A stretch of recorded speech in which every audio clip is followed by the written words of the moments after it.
Good day, good afternoon, good evening, everyone. This is Viper of Viperland, and I'm finally back with a little more Ace Attorney, or Great Ace Attorney Chronicles.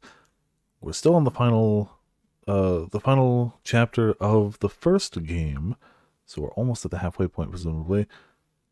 And it just keeps going, as final, cases in Ace Attorney games tend to do. That's not exactly unusual. Also, is that going through the right mic? Hold on a second. My mic got unplugged last night, which is fine, but I just want to make sure. Okay, yeah, it's still going through the mic. Cool. It looked like it was a little quieter than normal, but I can always adjust that. We'll be okay.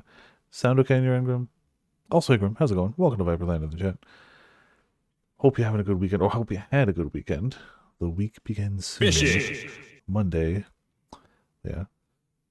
Also, Sora as well. Welcome to Viperland in the chat. So yeah,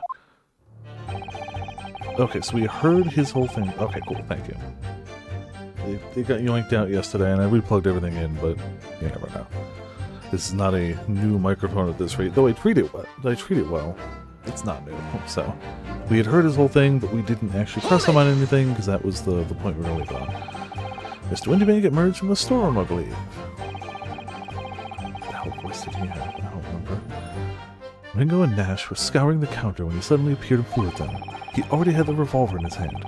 Fortunately, I wasn't too close.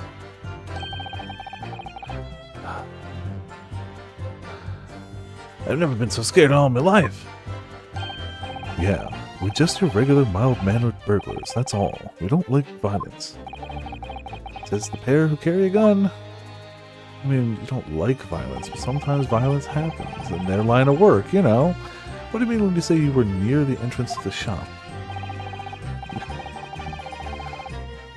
This is the pose I used to remember things too. I was in the doorway running my eyes over the shelves of forfeited items. Looking for the music box, of course. The broker went for Nash in the first place. Then Ringo joined in, making it 2 against 1, so I assumed they could handle the situation. I was wrong. I was trying to help me little bro, but the old geezer chucked me over the bloomin' counter. So I pulled me gun on the old fella. That soon made him a scarper. Pair of you setting upon the poor defenseless pawnbroker together. Shame on you. Sorry, Gov. Alright, yep. Hold it! Go up the counter. You mean, that's the moment you were shot? Yes, I didn't immediately realize what had happened, of course. Things crashed to the floor from the counter as the 3 men were brawling. It was at exactly that moment that it happened, so I didn't hear the gunshot. You didn't hear a gunshot in a confined space? So I've never actually been around a discharged firearm, but everything I've ever heard is that it's louder than you expect it to be, by a fair amount. Now the bullet went on to strike the calendar on the wall behind you. You telling me in a tiny little pawnbroker you didn't hear the gunshot? In all the ruckus? Sure. But it would appear. When I looked at my arm, I saw it was bleeding badly, so I wrapped my handkerchief around it. Seeing as I couldn't explain what had happened to a doctor, I had no choice but to wait for it to heal. I didn't imagine it would still be bleeding 2 days later. Yet bullet wounds, who would have thought? A bullet wound still might be able to be ripped open and bleeding days later, when you don't get medical attention because you're stealing stuff. Did Mr. Windybank intend to shoot you, do you think? Well now, I don't imagine he even noticed I was there, to be honest. Perhaps the gun went off accidentally. Anyway, it didn't quite strike home. I pulled my gun on him. He tried to shove me out of the way. And then he scarpered through the door out back. At which point, what did you do?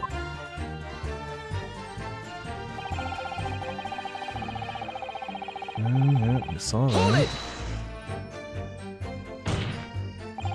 You mean, you chased after him?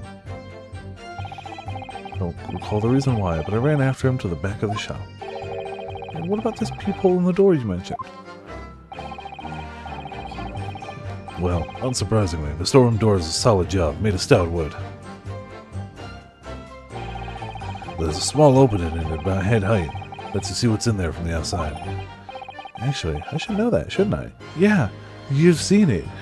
Multiple times in person. I looked through it myself that night. That too!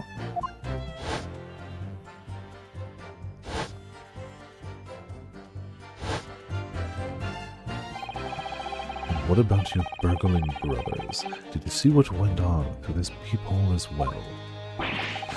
Not likely, Gov.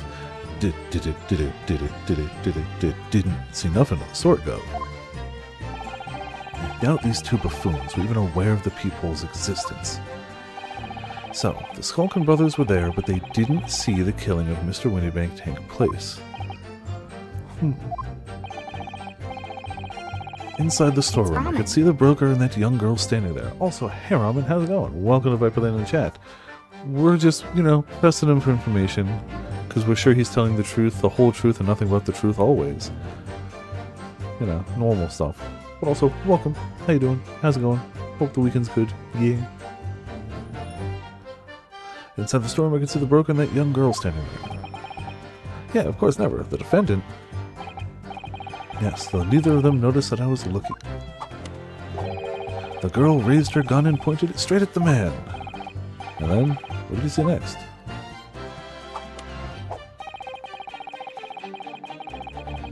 Hold it! Yes, when the crime was discovered, the defendant was found with a gun in her hand. But that was Mr. Windybank's gun, from which only a single bullet had been fired. And as we've already established, Mr. Graydon, that bullet was fired at you! Ah, but no, it wasn't the broker's gun that the pickpocket girl had when I saw her. So she just swapped out guns?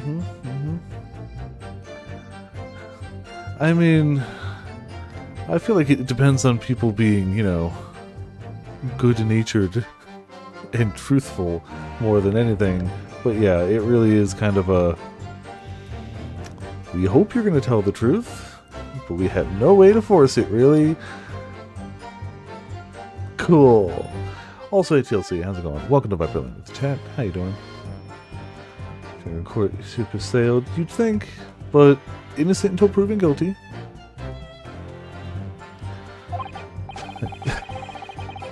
His animations. Yes, the bullet was from Windybank's gun grazed my arm, and yes, the Skulkin's gun grounded the detective. But this was another gun entirely. A third gun! The broker's gun was not the murder weapon, so clearly there had to be a third firearm involved. In other words, the accused must have her own gun with her at the time. Objection! But no other gun was found at the scene! Can't tell if he's... I mean, subtitles show he's laughing, but he could also just be his arm really hurts,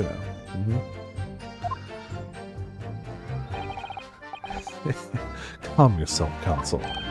Sorry? You must consider the events in order. At first I saw the broker and the girl glaring at each other, but then all of a sudden, the broker turned to run. And it was at that moment that the little gutter rat shot him in the back. Chilling image, I must say. I mean, yeah, I guess. We know it didn't happen that way, but sure.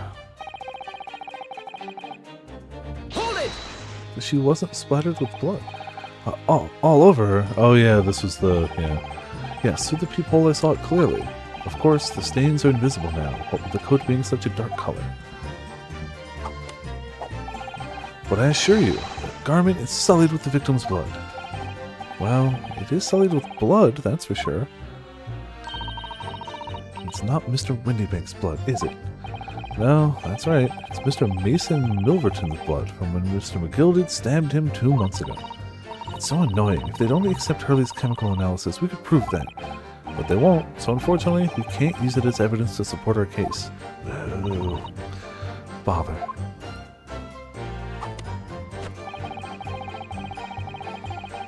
Hold it!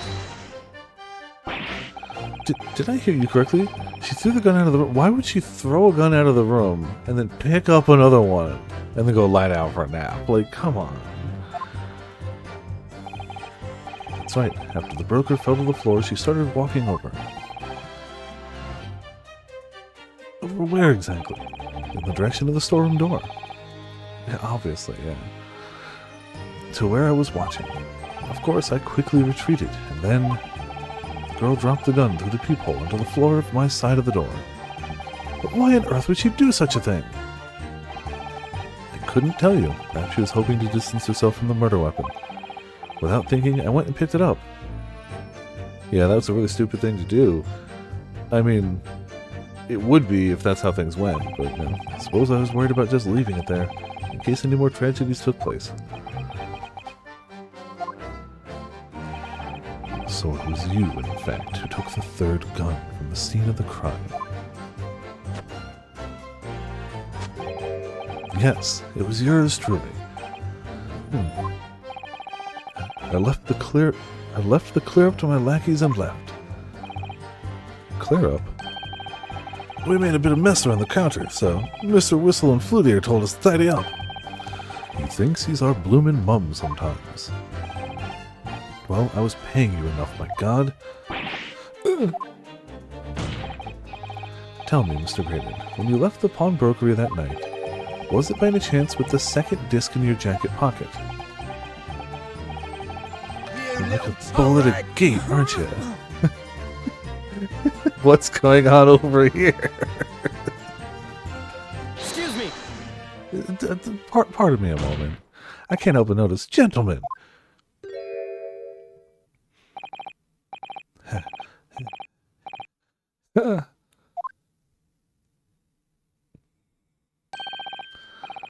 Something wrong, Sunshine? It should be my line. You do realize you were just violently shaking Mr. Skulkin. Blimey, this D's a bit of an hooligan, ain't he? What was going on just now? You saw him. He grabbed me, Whistle. Why the blazes, he said. Didn't you mention the third gun when we got you down to the station? And why didn't you? 'Cause we didn't know nothing about it. Or that flaming peephole in the door. Sorry about that. I could be prone to lose my rag sometimes. Not hurt, are you? God, blimey. See the way he's looking at me? I'm telling you, this D gives me the willies. That was strange. The inspector doesn't normally get quite as worked up as that. He wouldn't normally grab someone. No, that wasn't like Gregsy at all. He's normally all sweetness and light, no matter what I say to him. Yes, well, I think you might be a special case, Iris. Well, anyway, that was definitely out of character. Yes, we can agree.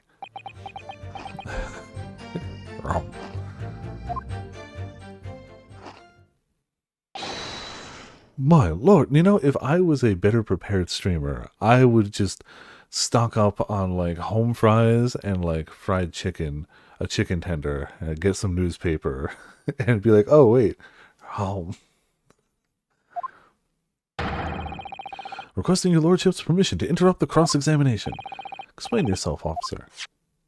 It still wouldn't be accurate, it's not fish and chips, but also whatever. I had the results of the test that was ordered earlier, my lord.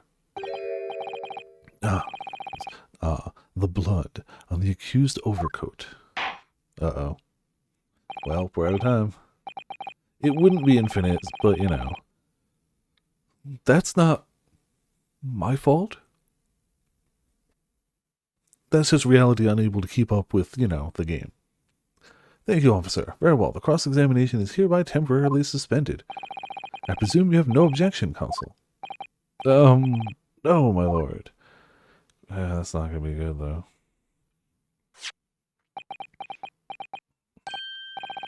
Well, there you have it. The report, please, Inspector. Yes, sir. Traces of human blood were found in the overcoat of the defendant, Miss Gina Lestrade. From the extent of the stains, it would appear that they were the result of splattering following a gunshot wound, or stabbing at close distance. End of report. Goodness me. Well, that's gonna look really, really, really bad for our case.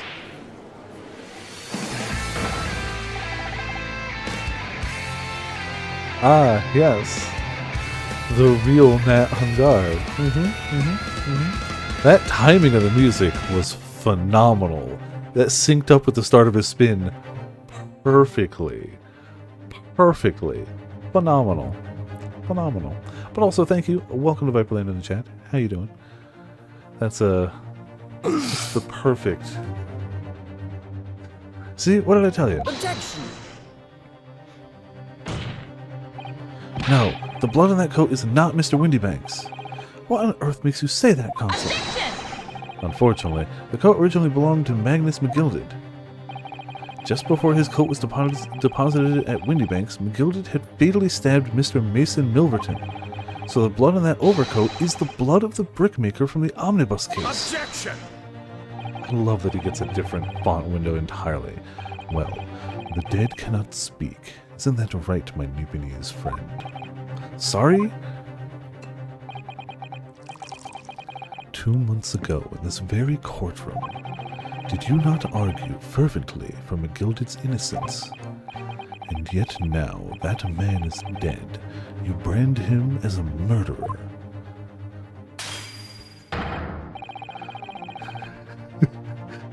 Your conduct shatters any shred of respect you may have earned for yourself in this country. You know,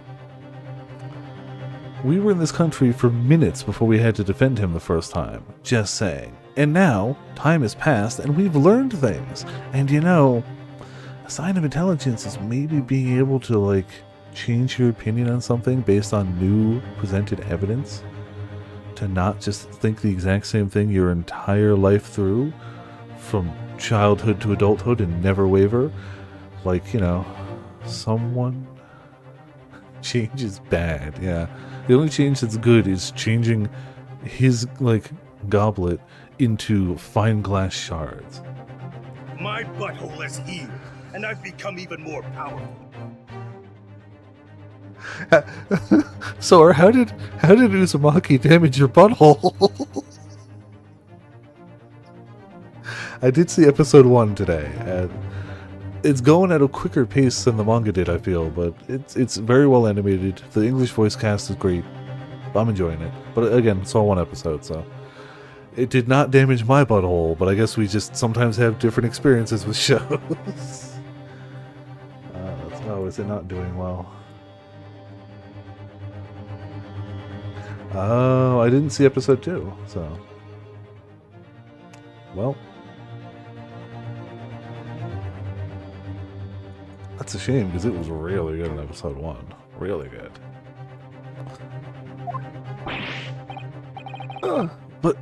But that was... I call it a Bailey disgrace. Treachery, that's what it is. Who dares change their opinion on something? How to determine whether the blood on the coat is 2 months old or not? Even a stereoscope couldn't help the answer to that problem pop out. It can't be done. If it can't be done by a stereoscope, it can't be done in general. But...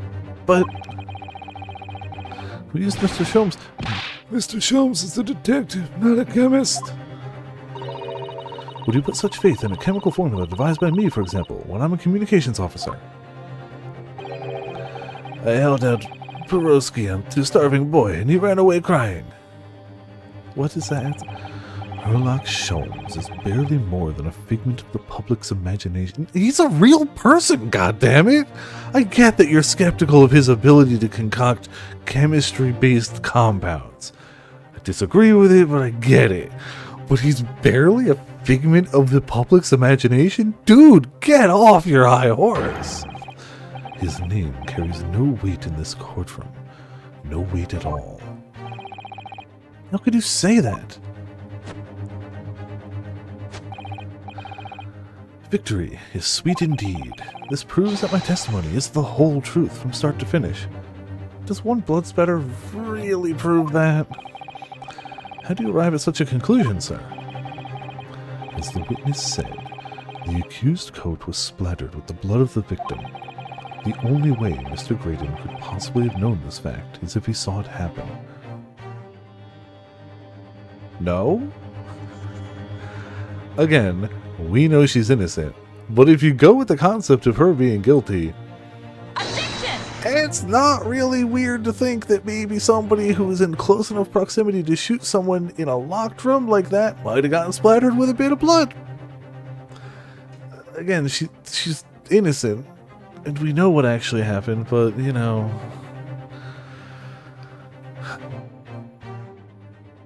Okay. In other words, his testimony is solid, and the conclusion is singular. It was the accused who shot the victim in this case. That is the whole truth. Still holding poses all around. My lord. Been a long battle, this one. But this old warhorse has something to say now, if you please. Really? Now? Right now? Right? Mr. Foreman. As of this moment, sir, the squadron has reached its final decision. Ready, men? All Look at this wine bottle. It's 2 scythes held with a Grim Reaper. Oh, I didn't either. That's great. Great. Guilty. Guilty. Guilty. Guilty. Guilty. Guilty.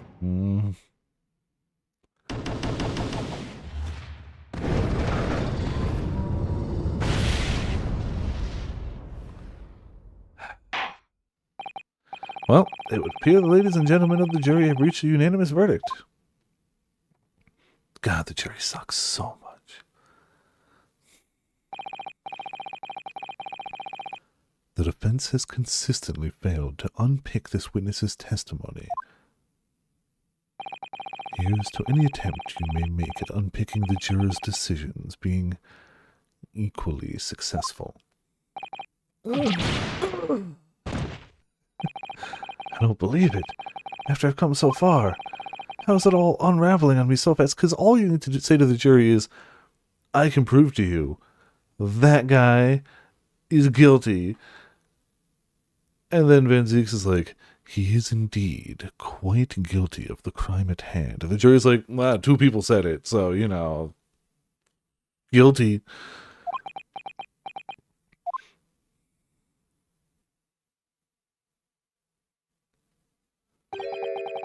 How very distressing to be held in such low esteem. Oh, of course your boy had to show up. Of course he did. Did he disguise himself as the bailiff? Wouldn't you agree, Mr. Naruhodo? Officer, you delivered the report now. That will be all, thank you. It occurs to me with some regularity, Mr. Naruhodo, that scientific truths are determined not by science, but by none other than the human mind. I know that voice. The slow pickup is also very good. Am I going mad?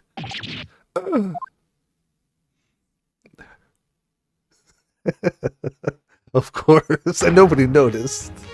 Mr. Sholmes, how could nobody notice?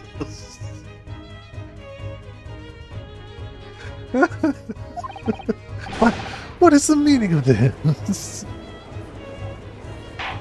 Oh boy. Order, order, order! What business do you have here, detective? The last I heard, you were recuperating in a hospital. As well I would be, had I not been set upon an errand.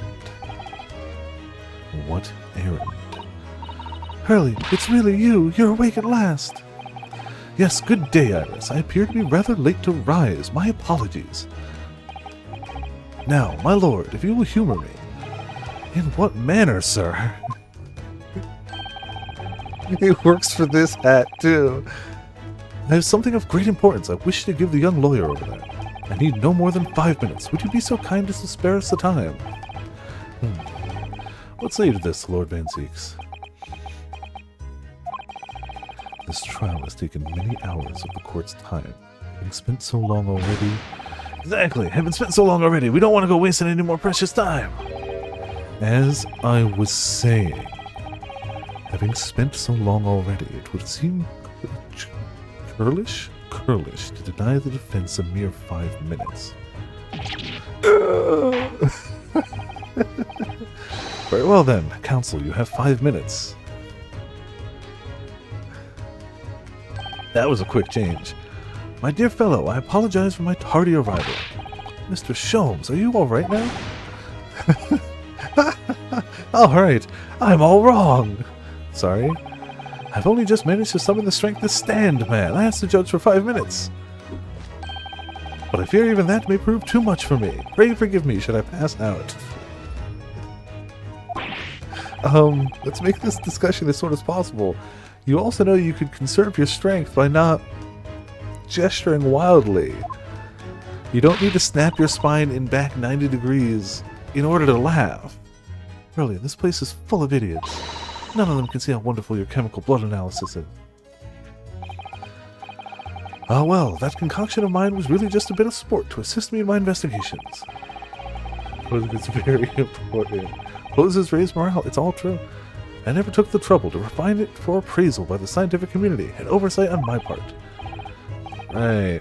Modesty. Surely not. But enough of that.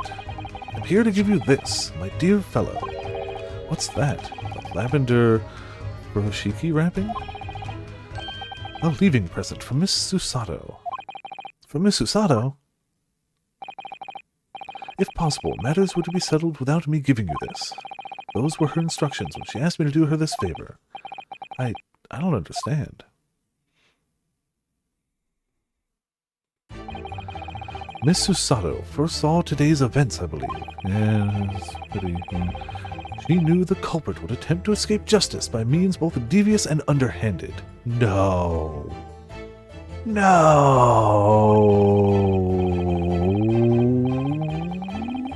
And that you, Mr. Naruhodo, fighting fairly as you are, won't do, as you are wont to do, would find yourself in considerable peril. At that very moment of crisis, you were to be given this small parcel. Those were the dear lady's instructions. A leaving present from Mr. Sato-san. Whatever could it be? What is this? Oh! It's the machine I made. Ah.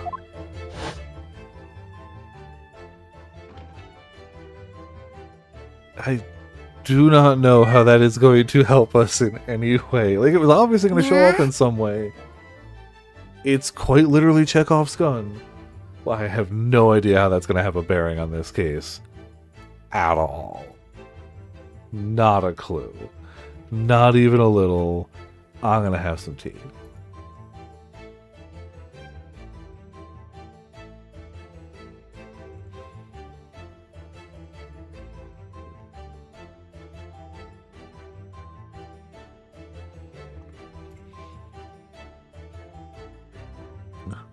Meow? Sorry. How do I... Meow?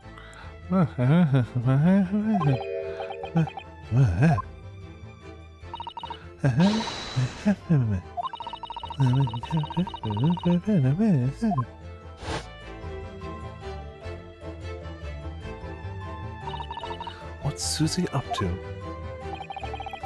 Miss Susato muttered the following words before she left. I am a failure. I don't deserve to be a judicial assistant. What? Didn't she say something like that?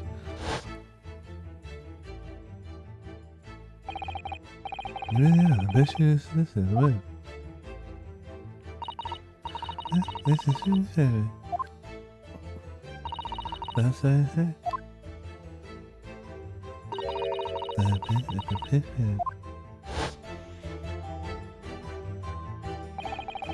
Whatever did she mean by that, Mr. Sholmes? That night, when you left Windybanks in pursuit of the thieves, Miss Susato made use of this contraption for a certain purpose. That is your answer, dear fellow. Not at all cryptic then.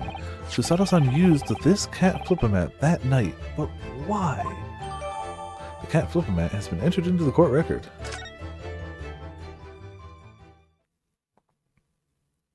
That clearly went to his chin.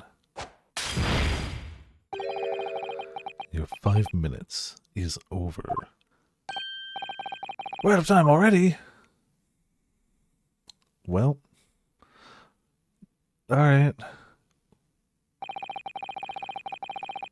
I'm grateful to you for affording us that brief recess, Mr. Reaper.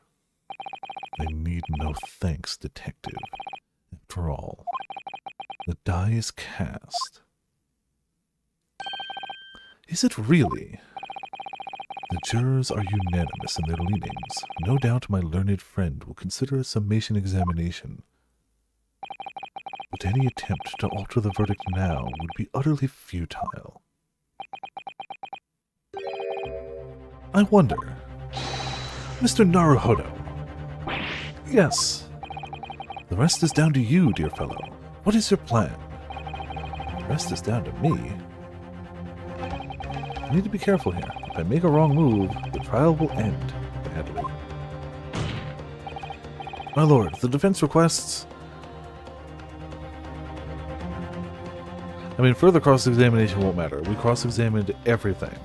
Time to think isn't going to work. He's just going to shoot that down. It has to be a summation examination. It has to be. That's all we can do. Now it's come to this. My only chance is to appeal to the jurors and try to change their minds. What do you think you're doing, Mr. Naruhodo? What? Sorry? What if Mr. Sato's gracious gesture? Would you let this final piece of evidence she left you go to waste? Final piece of... This is not a time for inaction. This is a time to hear from a witness. Oh, so no matter what we picked, it was gonna... Okay. But it's not possible for me to bring a new witness to the stand at this point. I don't think that's what Hurley means, Runo. Have you forgotten where you are in the trial? Aha! If the defense has nothing more to add, I think we should proceed to the education. Hold it! Wait, my lord. The defense requests... further cross-examination. Objection! The jurors have spoken. Protocol dictates that you may not cross-examine a new witness now. Objection! The defense is not asking for the cross-examination of a new witness, rather to continue with one of an existing witness. What? It would appear that a rather important detail has escaped your attention, Mr. Reaper.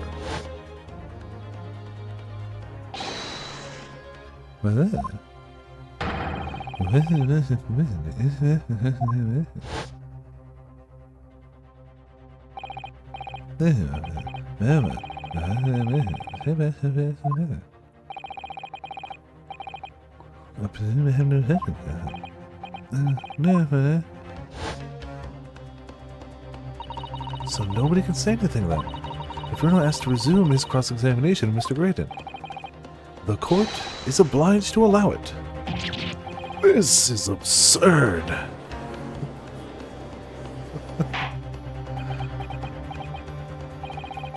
I would remind those present that this is my courtroom. I concur that the defense is entirely within its rights to request the continuation of the cross-examination. However, I will not permit an unremitting protraction of these proceedings. Therefore, I have decided to afford the defense one final opportunity in concluding the cross-examination. Counsel, you must choose but one statement from the witness's testimony. Oh, hands. Okay. We're saving. Because obviously...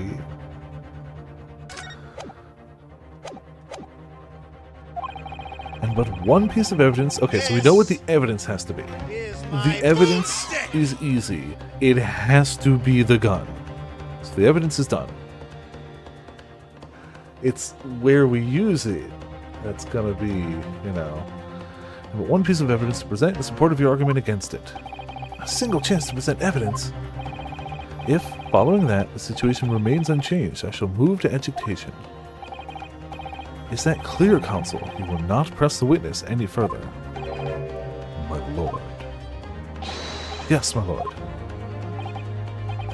A single statement and a single piece of evidence. Most generous. Well then, Mr. Naruhodo, it is time. I fell in a dead faint. I leave this in your capable hands. Even his fainting is flailing about. Mr. Sholmes! Come on, pan back enough. We can see his body on the ground. Pan back enough. You coward.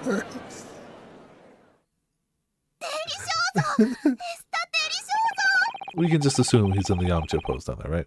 To stand so insistently before the court in a state of such high fever. Either the man has extraordinary strength of mind or an extraordinary lack of feeling. I imagine he's feeling very little now. The detective is sleeping soundly in one of the antechambers. Strike a man when he's down, why don't you?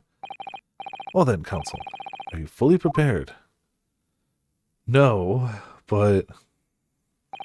yes, one statement, one piece of evidence. I won't let Mr. Sholmes down, or Iris. And I won't waste this final chance that Susato-san has given me. This is going to decide the entire outcome of the trial. Very well then, under the terms I have outlined, you may resume the cross-examination. Okay. The moment of the shooting, again.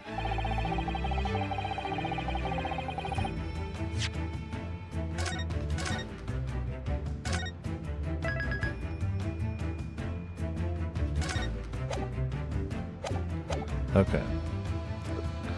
I feel like there's nothing to discredit that. In fact, that's probably actually the truth. Also probably potentially the truth. I don't know.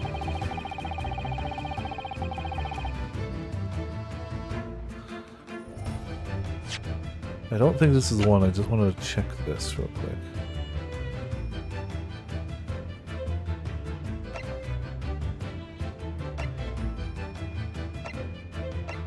Just want to make sure.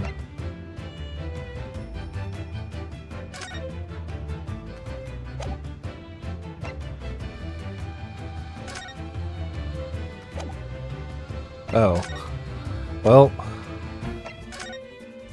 Okay.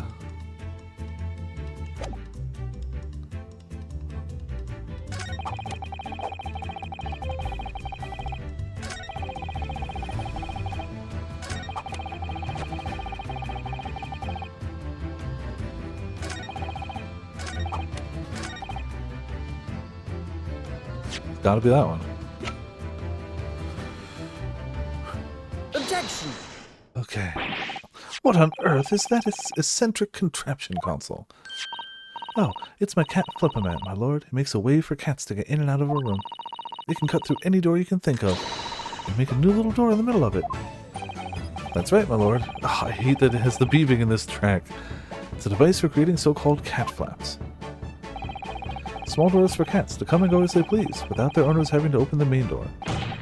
Sure, we can all work that out for ourselves. But that cat lover's contrivance has no possible relevance to this case. Oh, really? Of course it doesn't. To start with, there was no cat flap in the pawnbroker's door. Not being a keeper of cats myself, I'm afraid I fail to see what this has to do with the matter at hand. Perhaps it would help if I described its function another way, then. This contraption is able to create a peephole in any door you can imagine, in practically no time at all. I beg your pardon? A peephole, you say? 2 nights ago, we arrived at the scene only minutes after the murder of Mr. Windybank had taken place.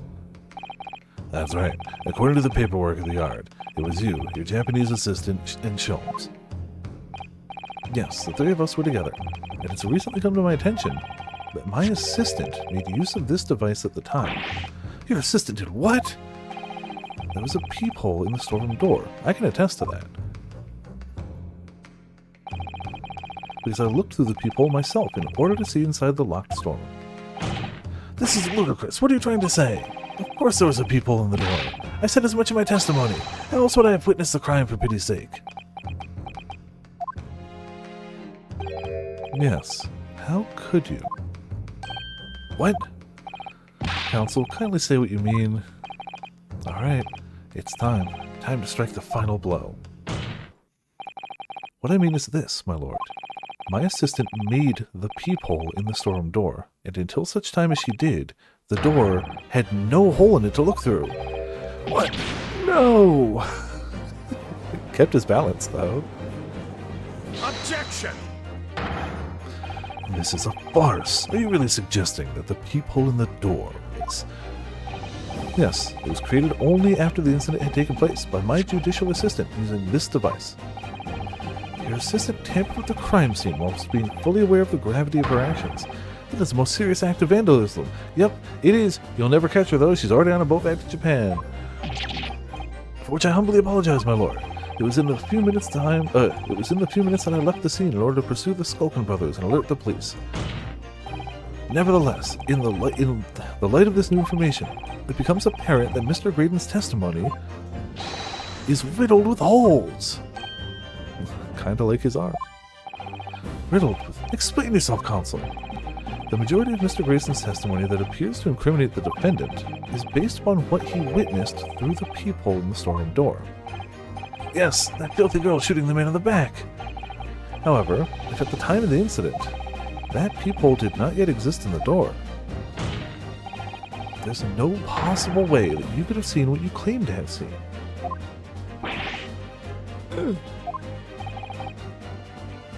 In short, your entire testimony is a pack of lies. Wow, that's kind of a... just... Order! Is there any credence to this revelation? Objection! None whatsoever, as my learned friend must surely realize. Exactly, this is just some cheap trick designed to discredit me. I'm afraid not, sir.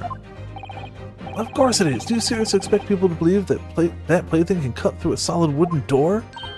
Oh yes, I designed it to be very powerful. It can cut through even the toughest of doors. Excuse me. That's absurd. I don't believe it for a second. Haha, I had a feeling you'd say that. What? Waggy, cooey, time for dinner.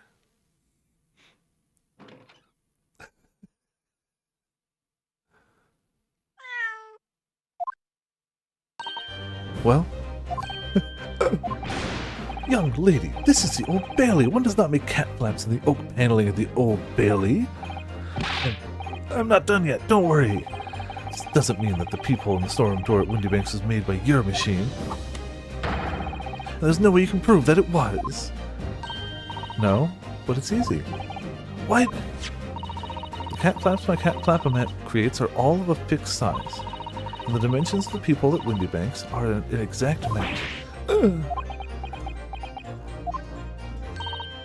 Hehe, old Silky's lost for words. Excellent work, Iris. Thank you.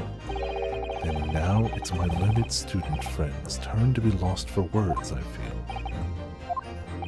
There's definitely a better way you could have put that. I believe your judicial assistant has already left the country for your Eastern Island home. Well, yes, that's true. And you may have some difficulty in establishing all of the facts. For the sake of argument, let us assume the peephole has dimensions that are a perfect fit for this contraption. In that case, when was the peephole cut? The prosecution demands proof of your answer. I mean, we have proof, thankfully. What is the purpose of your line of inquiry, Lord Zeeks? It is very simple, my lord. The defense argues that the peephole was created after the incident using the device. But now that the perpetrator has returned to her native land, she cannot testify to the fact there is no proof. And for as long as the defense remains unable to prove when the peephole was made, my learned friend's claim amounts to nothing more than a baseless accusation. What? Poor Naruhodo. Indeed, that is so, Lord Vincex. Well, Consul, don't give up now, Runo. This is the time to create your own opening and force your way through.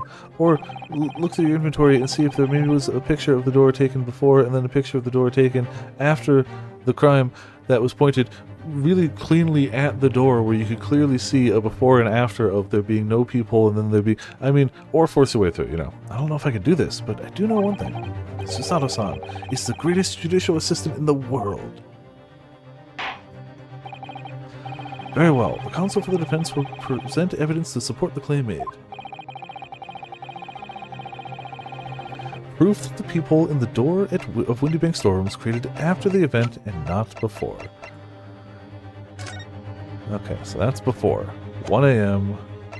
That's after 1:30. Cool. Take that! What are you? A print from that detective's infernal cameras again. My judicial assistant, Miss Susato Mikotoba, is an extremely intelligent and capable woman, which is why I never had any cause to doubt that she would have considered this scenario and made sure I had the necessary proof. The necessary proof is this photographic print, Counsel. This print shows a scene in the shop moments after the defendant entered the premises. Agreed. And it also shows the accused mercilessly wielding a gun in the direction of the defenseless broker. But more to the point, it pictures the storeroom door in the background. Let me see that print again. I don't believe it! This really is quite remarkable. The door to the storeroom is completely devoid of a peephole of any description. Mr. Graydon, you couldn't possibly have witnessed the crime as you claim to have done, because at the time it happened, there was no peephole in the door. In other words, your testimony is a catalog of lies! The twirl is so good.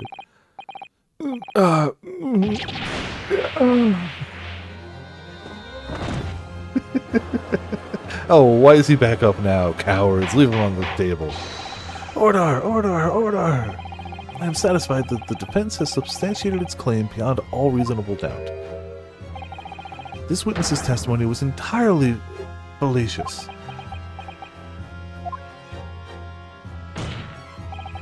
That's not the only thing we now know beyond all reasonable doubt. My learned friend's assistant's guilt can no longer be denied. The woman tampered with a crime scene. But more importantly... Good Lord, there's more, Lord Van Zeeks? The defense may have established a reprehensible instance of perjury. But that is no proof that this man is the victim's killer. Yes, that's right. What? I was there at the scene. It's true. And I was shot in the arm. It's true. But that's all. Yes, in fact, if you look at the circumstances, I am the victim. No, why are we going to listen to a word he says after... Oh, please. No. I don't believe this. They're right. As it stands now, I don't have any definitive proof that he is the culprit. Still, he can't worm his way out of it now. Iris? You know what they say. There's no point locking the cat's door after the cat has bolted. Is that what they say, Iris? Isn't that right, Runa? As Hurley always says. One lie begets another. No, wait, that might have been a line I wrote for him in one of my stories. Well, no matter who said it first, you're right. Mr. Graydon, not only did you give false testimony to the court, but the lies you told make no sense.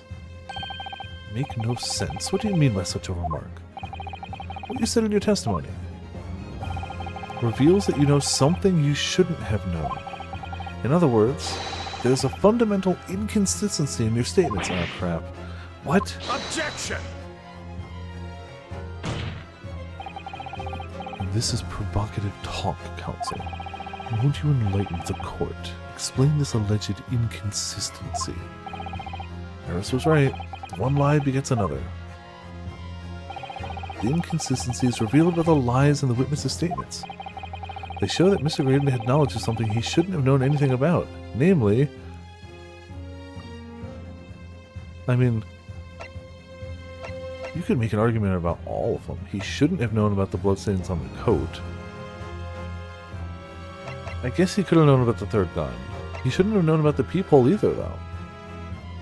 So both of those But he could have gone back to the scene of the crime and seen the peephole. The bloodstains on their coat are the only thing, but that kind of damns us. Gonna save anyway. I think it's the bloodstains on the coat, but I think there's an argument for the peephole. But he definitely could have gone back afterwards and been like, look, there's a peephole. But since the bloodstains soaked into the coat and dried in black, that's the only thing he could have only known then. The bloodstains that were present on Miss Lestrade's coat. That's right, the victim's blood splattered all over her when she shot him. But how could you possibly have known that? Obviously, because I saw her do it through the peephole in the...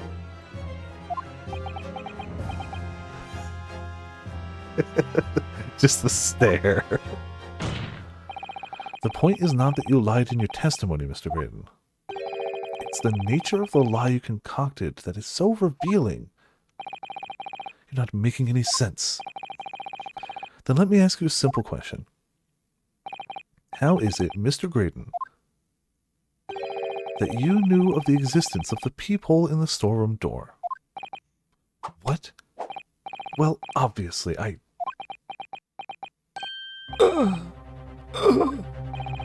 Has the cat got your tongue, witness? The peephole in the door was made after the incident occurred. And once I returned to the shop, having failed to catch the two burglars, Scotland Yard's investigators arrived immediately. Since that time, the police have been at Windybank's constantly... Oh, I did forget about that. I would have said peephole otherwise. Carrying out their investigation. Isn't that right, Inspector Gregson? Well, yes, of course. The place is chock full of pawned articles. My lads have to thoroughly examine them all. So I gave the order to have officers working around the clock in shifts, so we go through it all. And consequently, there's no way that you, Mr. Graydon, could have gained access to the shop. Therefore, you should have known nothing about the peephole in the storeroom door. So the fact that its existence forms the basis of your testimony is completely inexplicable. Objection! And yet, the fact remains that Mr. Graydon did maintain that he witnessed the crime take place through the peephole of the door. How on earth is that possible? Can I have a word, please, Lord Van Zeeks? Speak, Inspector. It's just that I really ought to be getting back to the station now to put in my... You can't weasel your way out of some shenaniganry here. You're involved in this bullcrap. You ain't leaving. There's really nothing more I can add to this testimony, so if it's all the same...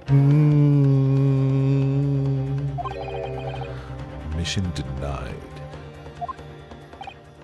No. It's not all the same to me, Inspector. Not at all. You will remain exactly where you are until this trial concludes. I will have some tea.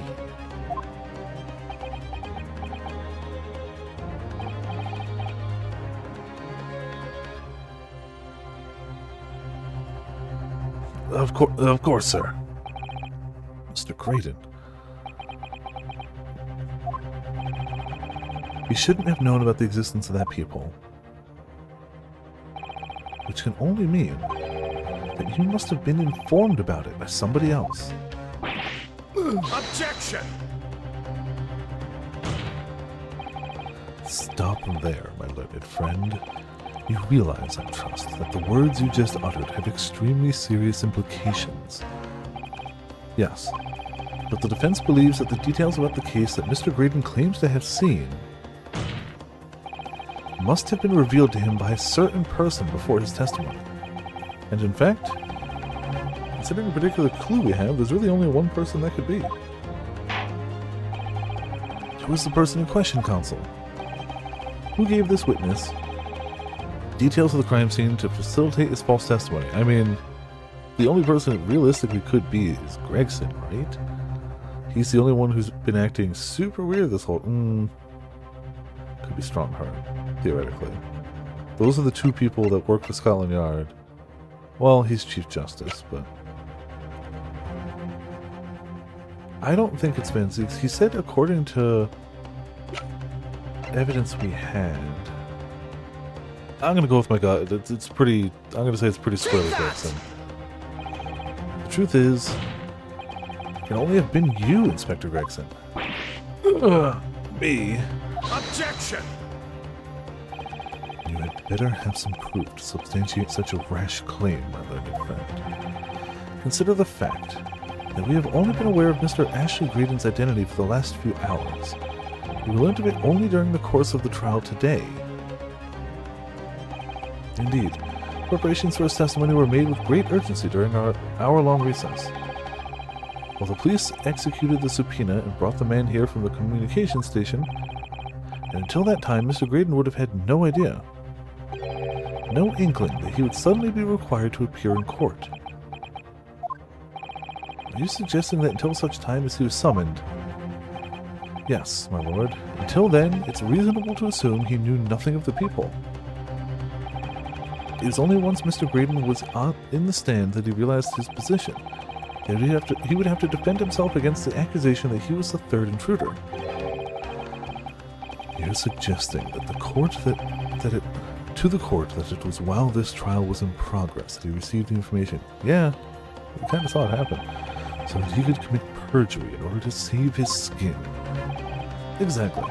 And the only person with knowledge of the investigation that he had any contact with is you, Inspector Gregson. This is a bloomin' outrage. Why would I be giving away details of our investigation to this fella, eh? I was summoned to his lordship's chambers during the recess in any case. Had you forgotten that? Quite true. I had a number of questions regarding the events that transpired at the pawnbrokery. Which means the first time these two laid eyes on one another was after proceedings resumed following the recess. Since then, they've been in full view in the stand, where such illicit discussions couldn't possibly— We saw it and called it out! Oh, I just remembered something, you know?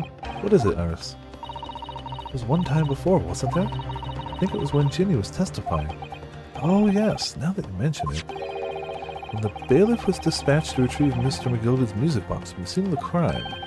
That's it! It was during that testimony. I remember finding it strange at the time.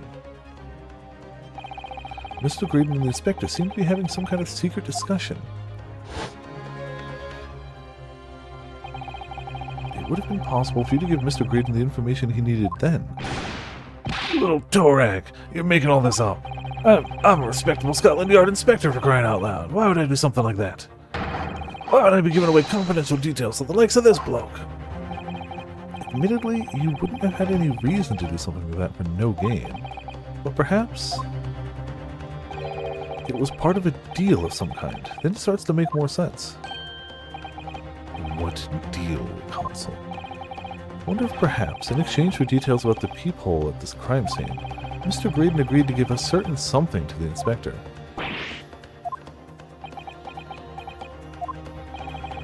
Sure, I need not remind the inspector that, if found to be true, striking a deal of any kind with a witness would be considered a gross case of maleficence?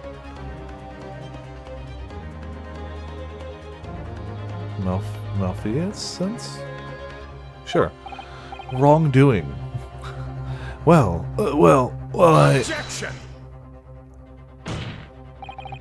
It's becoming clear that jumping in with accusations is this Nipponese student's specialty. I don't do that. Also, I'm right more often than not, so you know. But with the stakes so high, the prosecution is not prepared to listen to baseless charges. It is incumbent on the defense now to present evidence in support of this diabolical claim. Evidence? Just what are you proposing that the inspector demanded of the witness in return? The court must see proof of this alleged deal. If Inspector Gregson really did strike a deal with Mr. Graydon, then logically, there's only one thing he could have asked for. Agreed. That must be it! Oh no. Do you think it could be... Yes. It's the missing link that would join all the dots together in this puzzle. Malfeasance? Okay. Good to know. I must press you for an answer now, Counsel. What evidence explains the nature of the alleged deal that Inspector Gregson made with the witness? Oh, I know it... So it could be today's paper. could be the music box, and it could be the music box disc. It's clearly the second disc, right? It's obviously the second disc, but which of these bits of evidence are the one that will be the one the game wants from us? I think it's either the paper or the music box. I don't think it's the first disc, but it could be.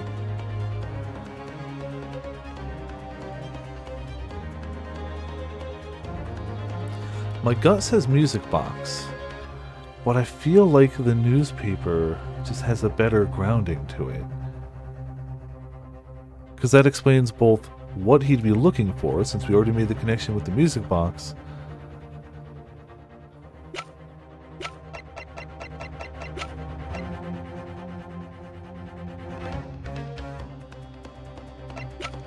I'm going newspaper. Take that! Going newspaper. This this shows exactly what the deal between those two men was all about. No, it doesn't. Damn it. What do you have to say for yourself? Chomp chomp, that's not it. Okay.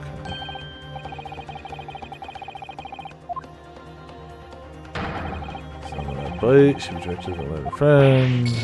Yeah. Very surprised at Greg's here. There must have been a compelling reason for him to give away case secrets like that. Well, what's the most important thing to the inspector? What could have motivated him to do it? Well, most Scotland Yard inspectors that I know will put nothing above their duty to policing. So do we have some evidence that's related to the inspector and his duties, I wonder? Okay. Do we have something different then? I'm pretty sure it's one of the remaining two, but... No. No. Can't use it, they won't like it. No. No. Failed. No. No. No. No, no, no, no, no. Potentially. No. I'm gonna go music box. I'm gonna go music box. Take that!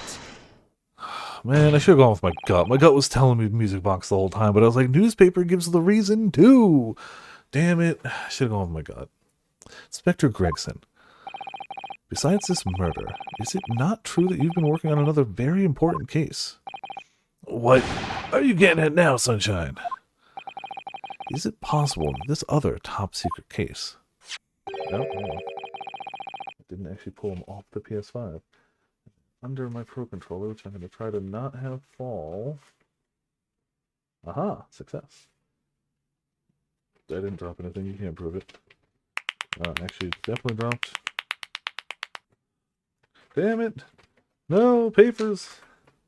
I missed one. Stop clapping. This is all... You know what? Why don't I just move the controller? Perfect. Problem solved. Alright, papers are... Stop. I dare you. Alright, we're good. Papers are organized.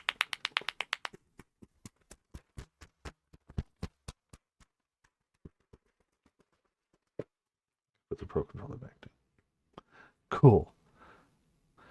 It's what's alluded to in the newspaper. Oh my god! The newspaper article should have counted, you dicks. I should have one more blip of HP.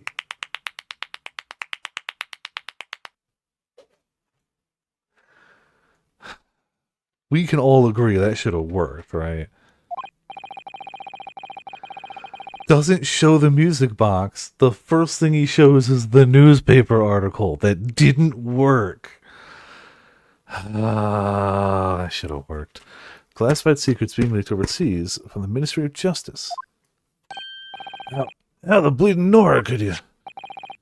We discovered during the course of this trial the music box deposited at Windy Banks by Magnus McGilded. A special music box designed to play 2 discs at once. It would seem very likely now that encoded on the pair of discs that were in Mr. McGilded's possession are the leaked classified secrets. So I put it to you, Inspector, that in order to recover the second of the discs containing those secrets, You covertly made a deal with Mr.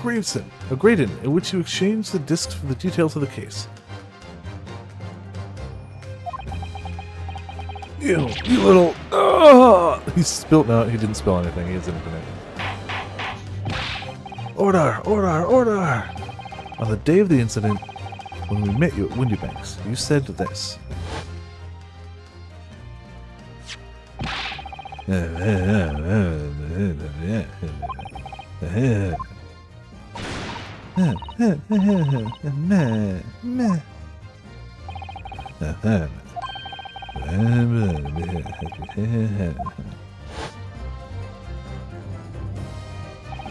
Scotland Yard already knew at that time, isn't that right?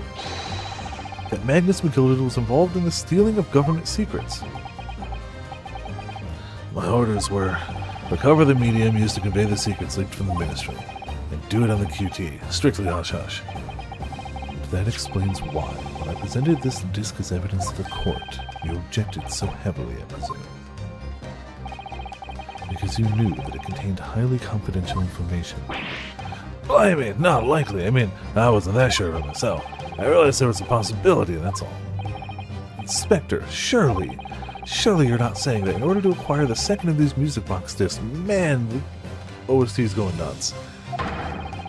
You did indeed reveal confidential details of the crime scene to the witness. So let's see, who broke the law in this trial alone? We have Susato, we have every single witness that's been on the stand, we have Gregson. The list of people who are just breaking the law in this case is insane. To aid and abet this man in giving false testimony. There's no other way that Mr. Graydon could have known of the existence of the people. It's the only explanation. A deal was struck between these two men. No! The Skulkin brothers are standing there like, gladiating on us. If, and I stress if, this sobering assertion turns out to be founded in truth, it would mean that the second disc is, as we speak, here in this very courtroom. Wait, what? In this room? Yeah, in his pockets, presumably. Rules are made to be broken, true, but we have a sword, not a bat. So, like, you know, if we had a bat, we'd be breaking all the rules. Think of all the rules Majima broke with that bat. How could you possibly make a claim like that? Because Inspector Gregson is a Scotland Yard detective. What? What's that supposed to mean, eh? As a seasoned policeman, the inspector will have approached this alleged deal with caution. Certainly, he would not have accepted a gentleman's agreement in the matter. No, he would have insisted on having the article agreed upon in the palm of his hand. Good gracious, then you mean to say Inspector Gregson already has the item in question in his possession? He has the second disc actually on his person? Yes! The defense demands that the inspector is searched at once. Definitely.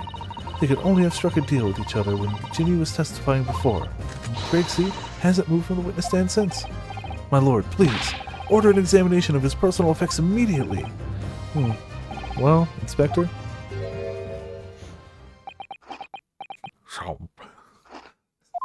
Crunch. This young lad wants to tone down his imagination. He's insulted me and my profession quite enough. However, if it'll put this matter to bed and dispel any doubts about my involvement, then I'll happily submit to a body search. What? He's going to agree to it. Gonna go eat? Alright, cool. Enjoy the foods.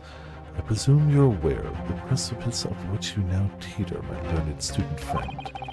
You've made a most serious allegation against the Scotland Yard here.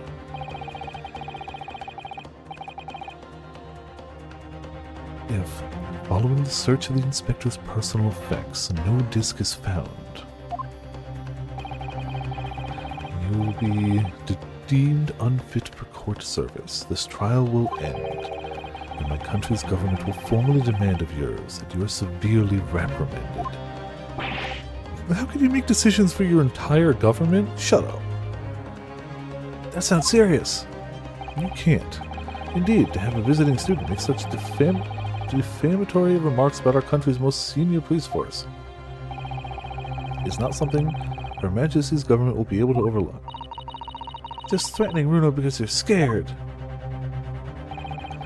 The accusation is beyond serious. You must be prepared for grave consequences. It's true. I can't imagine Gregson would have accepted a gentleman's agreement for something so critical. See, what you should do is make sure that he and the other guy are searched, just in case he didn't hand it over, he just saw it. We can definitely agree that disc is in the courtroom. But maybe it wasn't handed over yet, or maybe they slipped it back to him behind their backs. Nobody's behind them right now, nobody's paying attention. The disc must have physically changed hands, which means the inspector should have it. But somehow, something doesn't feel quite right here. Very well, Counsel. You know the implications, so let me ask you one final time. Yes, my lord. Do you still persist in formally requesting a search of the inspector's personal effects? Search someone else. Yes, the defense formally demands the search be conducted. Well, don't say you weren't warned, but your typical Newtonese stubbornness may well land you in hot water this time. Perhaps the lesson will do you some good. Fair enough. I got nothing to hide. Very well then. Bailiff, conduct a search of the inspector's personal effects. Okay, I was about to say. The weak slap, it comes back! The defense demands a search, but not of Inspector Gregson. What? Now what's all this? I'm the one you're accusing, aren't I? I thought you wanted to search me. No, Inspector. Not you. Somebody else. What's the meaning of all this, eh? Lost it at last, have you, Sunshine? The court shouldn't have to put up with this nonsense. You're being completely irrational. It's kind of funny how when we want to search him, he's like, yeah, whatever. Be quiet, all of you! But when we want to search someone else, he's suddenly... Bruno's doing what you all told him to do and having the courage of his own convictions. So you should respect that and listen to what he has to say in good faith. Because that's the British way.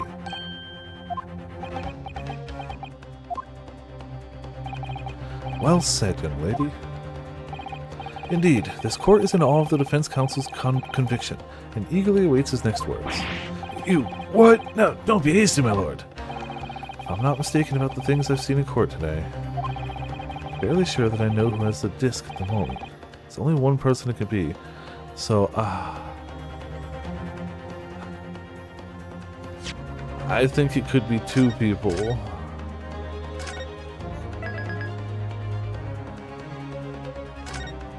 But we'll see.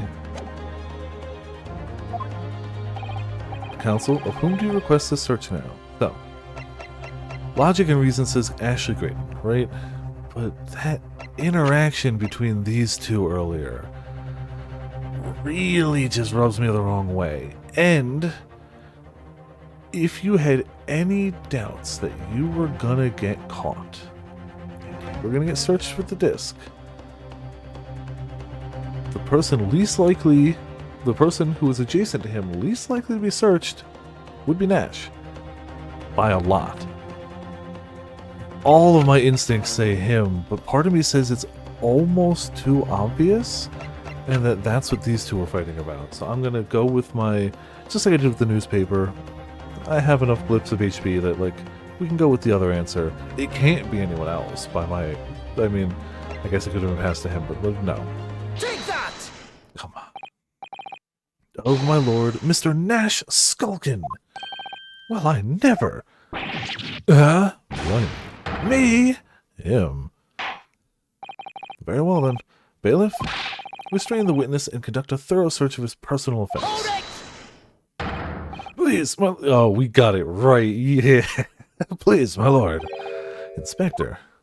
Scotland Yard, has to object to this search. Objection!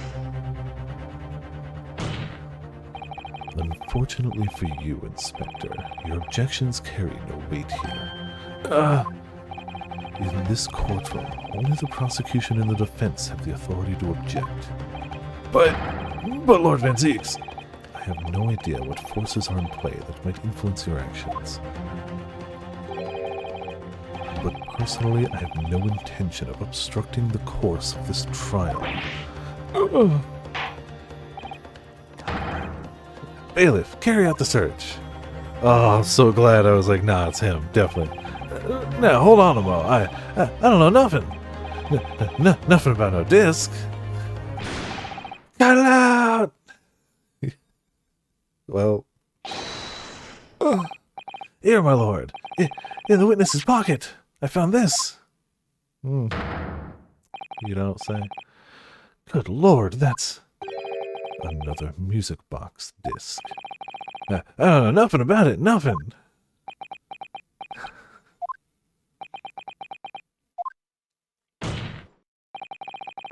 That is the second music box disc left behind by Magnus McGilded.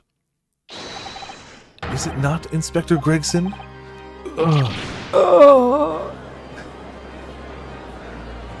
That's it, this poor guy, but he brought this upon himself. Order, order, order! Mr. Skulkin! Skulkin, what have you to say for yourself? Gordon Bennett, just Gordon Flamin' Bennett.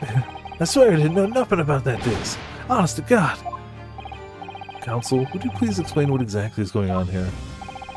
The alleged deal that was struck was between this witness and this detective, no? Without question, my lord. Then, for pity's sake, why on earth was this man in possession of the disc that the inspector traded for information?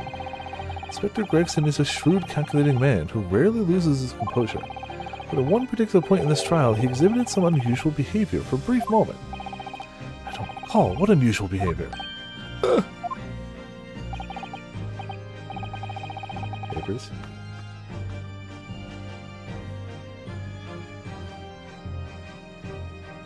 It was, yes, during my cross-examination, Mr. Gregson. Or Graydon.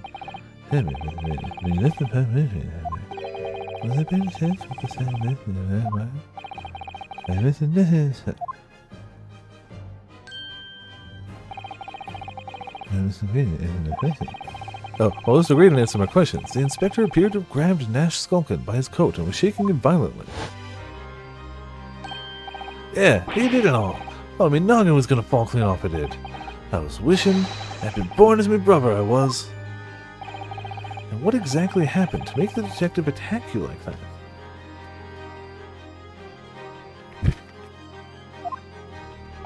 I ain't got a clue. He just suddenly turned and grabbed me whistle like that and started shaking me. Why the blazes didn't he mention the third gun when we got down to the station? That's what he said. He held it right down my ear hole, he did. Man's still throbbing now.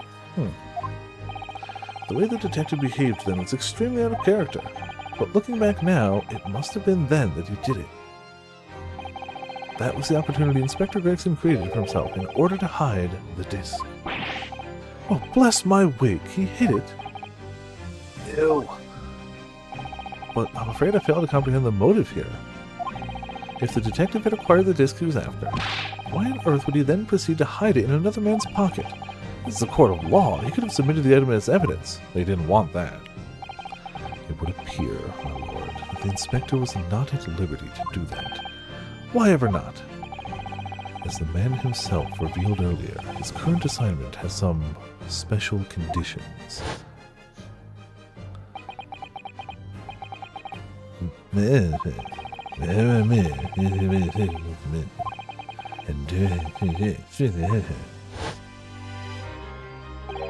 Hush, hush, a top-secret assignment, is it? As far as we're aware, the information stolen comes from confidential government communications. It would seem that if the information were to be revealed in court as evidence, it would be problematic. That's just what flashbacks sound like, Sora. It's not my fault I capture it perfectly. Does that sum up the situation, Inspector? I'm operating under direct orders from the Ministry. I'm afraid I'm not at liberty to answer that question. So, realizing that there was a chance that you may be searched here in court, you took steps to hide the disc you had acquired from the witness. Ah, does this mean you only pretended to attack Mr. Skulkin in order to get close enough to him, to slip the second disc into his pocket? So it was all a pretense.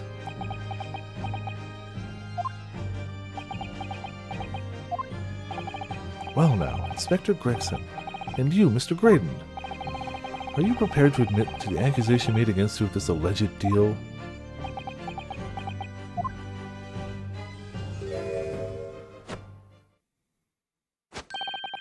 Admit to it. Yours truly, please.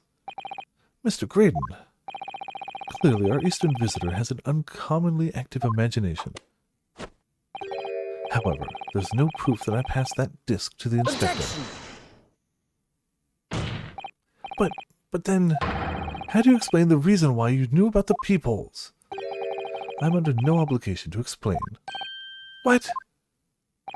Yes, I lied in my testimony. That I admit, so sentence me accordingly. But that is all I admit. Murder, leaking government secrets, striking a deal with this detective.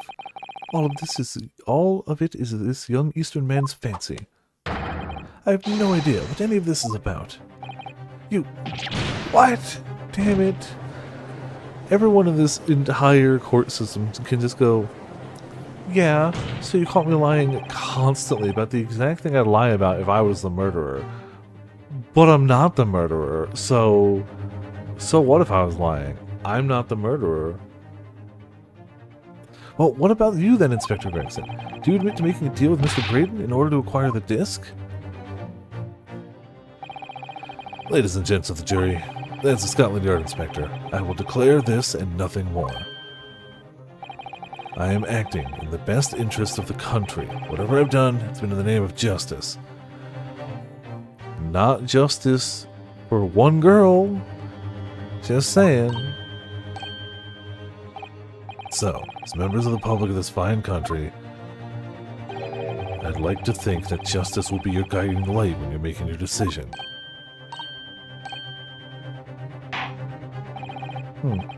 This is quite a quandary indeed. Rarely have I encountered such extraordinary tumultuousness in the concluding of a trial. Nevertheless, in the absence of any further evidence to be presented, I believe it is time that we put the matter to the jury for their final leanings. Well now, as a fellow servant of Queen and country, I must say I sympathize with the old inspector. Yes, he's a dependable man, I'm quite sure. In service, one becomes a good judge of character. You suck at judging characters. Even crossing your eyes doesn't help when it comes to looking at this case. It's all blurred to me. Well, as a fellow professional, I like to put my faith in the detective, really. Graydon is a highly skilled operator. Stop. Currently in presence of idol. Stop. Detective has very much trust in eyes. More than this, I cannot say. I don't believe it. These 6 jurors are... They're going to believe Gregson. If they declare the decision now... Is Jimmy going to be found guilty? If I don't manage to produce some definitive evidence right now, then... I'm going to lose. But there's some proof that Graydon killed Mr. Windybank or stole those government secrets. Or some evidence to force Gregson into admitting that he struck a deal with the witness. Well then, counsel, can't we just threaten to play the disc? I think it's time I impose on the jurors to declare their final decisions, no? That is, unless you have some compelling evidence you have thus far not presented to the court. Unless the judge calls the jurors to announce their leanings, Gino will be found guilty. So there's no choice then, Bruno. You have to throw some more evidence. Yeah, correct. I don't know what to throw, but like, we have to throw something.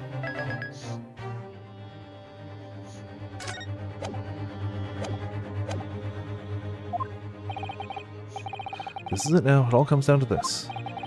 Who do I present evidence against? Gregson or Graydon? Oh.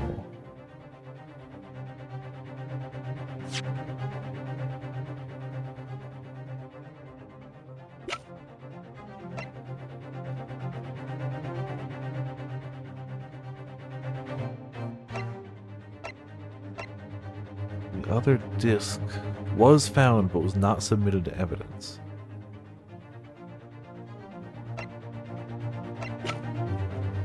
I don't think we have anything else that helps support this.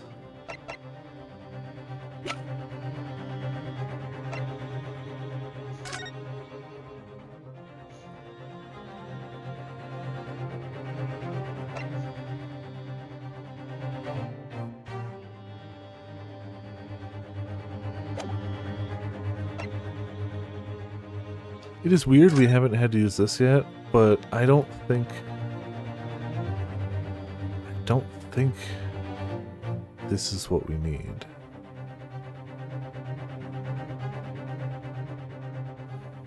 It's still weird that we have this and we haven't needed it yet. But I don't think that's the definitive thing. There's nothing linking to it right now.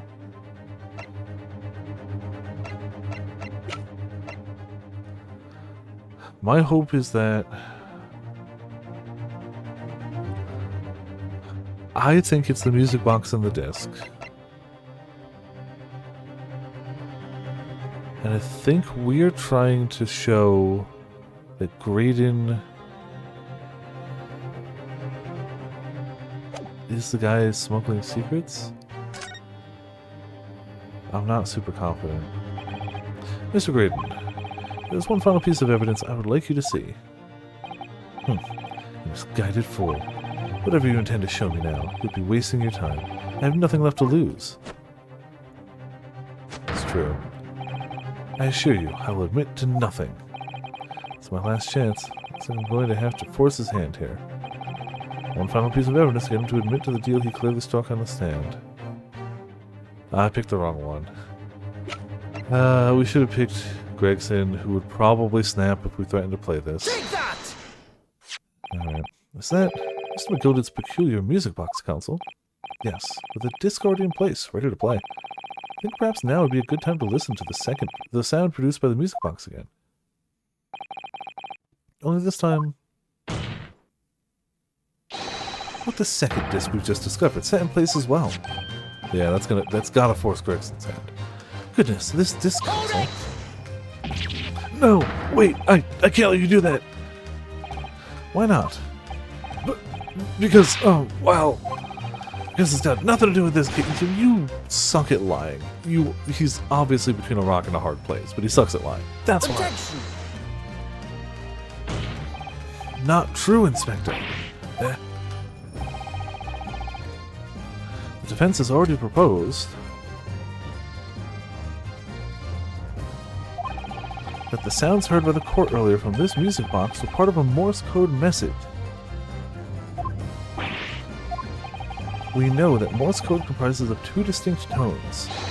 The defense believes that the second disc contains the second tone needed to complete the message, and now we have a chance to confirm that theory. For crying out loud, Sunshine, we're talking about state secrets here. If you're letting the whole courtroom hear confidential information like that, it's treason. Then do you admit the charge that in order to protect these state secrets you engaged in unlawful dealings with the witness? You're mad. If you let that secret information out in the public domain, you'll be making an enemy of the entire British government, you idiot. Let's not forget, Inspector, that you, a Scotland Yard officer, leaked confidential case details to a witness. That you continue to lie to the court, and all because, by fair means or foul, you're determined to do your duty. Well, by fair means or foul, I'm prepared to do mine. Don't you dare! I will stop at nothing to protect my client. I don't care who I make an enemy of. Yeah, you're talking about sentencing an innocent person to death. So, I don't really care about you. My lord, if you please, the court must hear the sounds made by that music box. Come on, Van Zeke, for Pete's sake, stop him! Objection! The boot. Inspector, you should know my methods by now. I am a prosecutor. I am no Scotland Yard puppet. In this courtroom, my duty is to the law, so let me propose a toast to uncovering the truth by fair means or foul. No! Very well. The defense's stance here and that of the prosecution has been made very clear, I feel. Therefore, in accordance with the defense's request, the court will now listen as the music box is set in operation once more. This time, with the second disc in place and both discs playing simultaneously.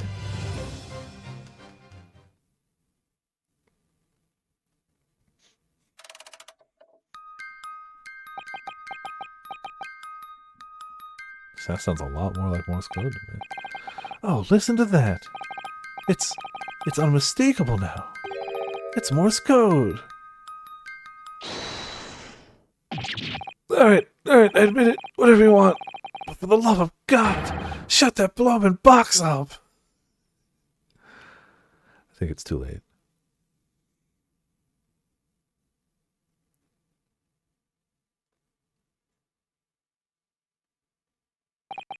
Let me ask you again then, Inspector Gregson. Did you, or did you not, strike a deal with the witness next to you in the stand, Mr. Ashley Graydon? Specifically, did you furnish the witness with confidential case details in exchange for this music box disc? Did you reveal the existence of the peephole in the pawnbroker's storeroom door, Inspector? I did. Stop! What are you doing, man? It's all exactly like the young Eastern lawyer said. When the trial resumed after the recess, and we were stood here in the stand together, that's when he approached me with the deal. Shut up, you imbecile! Shut up! Psst. You there. You're the detective who turned up at the pawnbroker the other day, aren't you? I may have something you're looking for, Inspector. For me at this very moment. Excuse me. So how about a trade? I suggest you accept. Or information that may make certain individuals uncomfortable will soon become very public indeed. I couldn't let that information become public knowledge, not under any circumstances, so I accepted this man's proposal. I told him the details about the case. I should have put him in the clear. The people in the storeroom door and the bloodstains on the overcoat. Giving false testimony, this witness intended to have the defendant wrongly accused of murder. Inspector, you knew that. Yet you still revealed those details to facilitate the witness's perjury. I did. But then it turned out the people had only been made that night after the incident took place. Scotland Yard wasn't aware of that, if I'm perfectly honest. Well, Mr. Graydon, what do you have to say for yourself? There's nothing, and no one left for you to hide behind. You struck a deal with the inspector in order to escape conviction of a very serious crime, namely this. You were the third intruder who broke into the pawnbrokery on the night in question. And you perpetrated the murder of the proprietor, Mr. Pop Windybank. You. Oh, damn. Traitor! Oh, damn. We just gonna let him kill him here? Nobody's gonna stop this, really. Okay. Bailiff, restrain that man. At once. Please. Holy crap. That's it then. It's all over.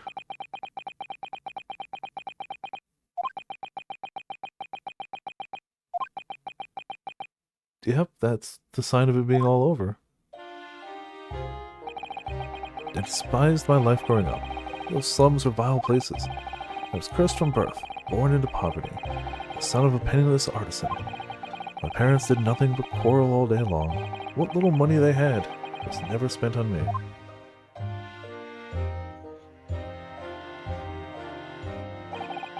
So I set about studying to better myself, to one day escape from that hellhole. You eventually became a communications officer. I admire your determination. Then you decided to try to sell government secrets. Why?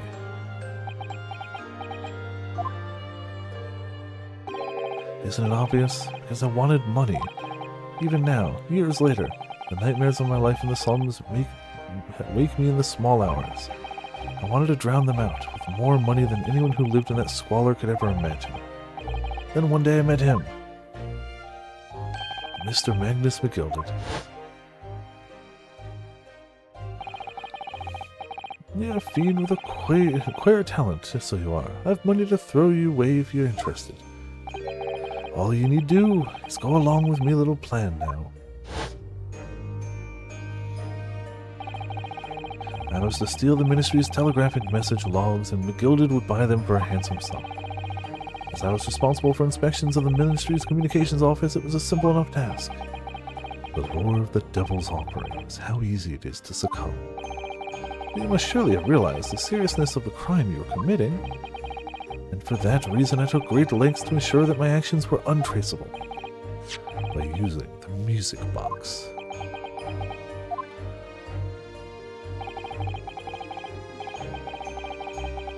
My father was a brickmaker, though my mother divorced him when I was still a child.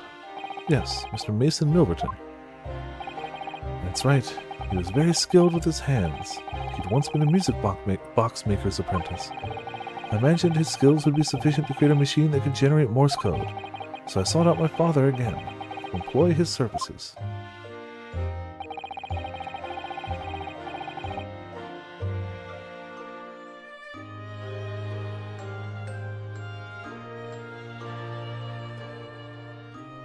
It was the first time I'd seen him since I left the slums 10 years earlier.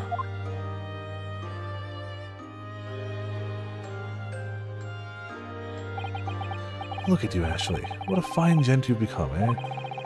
He was a different man to the one in my memory, a thin, frail old man. But poverty had never broken him, never corrupted him like it had me. I was sure that he wouldn't help me if I told him the real reason. So I made up a story. Got some work for you, Father. I need some music box discs made. Music box disc, eh? A musician friend of mine has written some music he wants to sell to the public. I brought the score with me. There are two, actually. I'd be delighted, son. It's been 20 years since I did any work like this, though. Fetch my tools, would you? They're in the loft. That's how I had to make the two discs. Thereby, splitting the information in two, we were taking considerable precautions indeed. It was to protect myself as much as anything. It meant that I could deal with McGilded in two separate transactions. First involved the first of the two discs and the music box for playing them. I exchanged them with McGilded for 10 guineas. Then, on receipt of the second disc, he would pay 1,000 guineas. So, what happened on the omnibus 2 months ago was the second part of the deal, the exchange of the second disc. Yes, sold the man information that was that way a number of times already, but it seems he became reluctant to part with his money. That doesn't quite make sense, Mr. Creighton. But why was it on that omnibus 2 months ago, your father, Mr. Milverton, was the one dealing with Mr. McGilded, and not yourself? When I received the 1,000 guineas after my first completed dealings with McGilded, I decided to give 200 to my father for his troubles. But my father realized something was amiss. In time, he worked out that I must be involved in something dubious. And when he did, he said to me, "Next time there's an exchange, you'll let your old man do it, understand? Otherwise, I won't take your money anymore."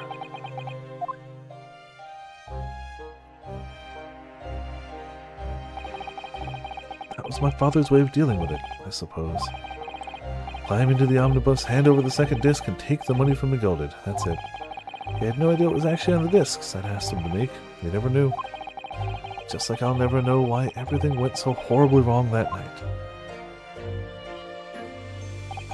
All I know is that the disc was taken from him, and he never returned home.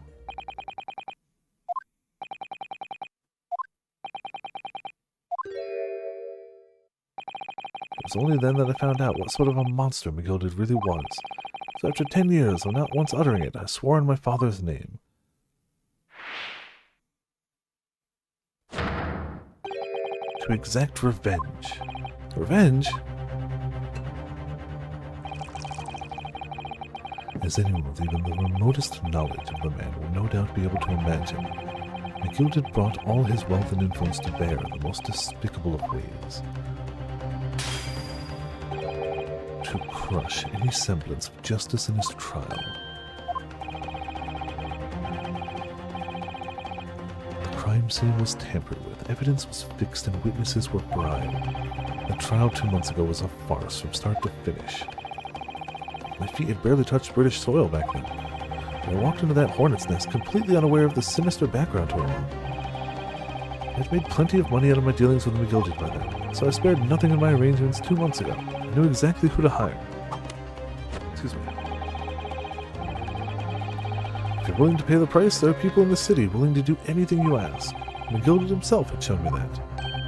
Are you saying that... I think you have the picture now. after he twisted everything to his favor in this courtroom to ensure that he walked free, I took matters into my own hands and delivered the justice that monster deserved. So he's admitted to more than one murder. That tragic accident following the trial here 2 months ago was planned and executed by yours truly. Gilded's death that day was created by this man?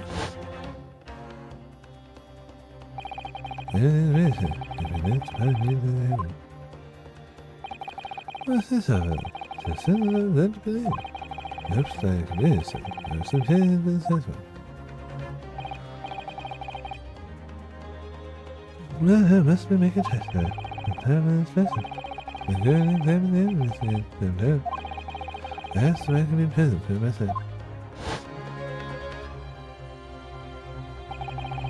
It's that policeman who came to tell McGilded he could examine the omnibus again. That's right, an imposter, hired by me. McGilded used his wealth to manipulate the trial. He paid people to adulterate the omnibus with all manner of false evidence. He threatened witnesses to lie in their testimony.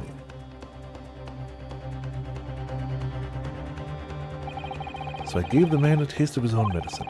Once the omnibus was doused in paraffin, one of my sham policemen ushered McGilded inside and set him on a one-way journey to hell.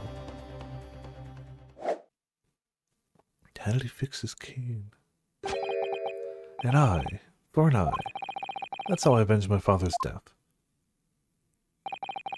Spine-chilling account, indeed. But that wasn't the end of it for me. There was a loose end, you see. A loose end? Yes, I should think it's obvious. The second disc, which my father had taken to exchange with McGilded. Ah, yes. There was indeed no mention of it in the man's trial 2 months ago. Clearly because it had been removed from the scene of the crime. I realized it was missing. I remembered something. Something from the first time I dealt with McGilded.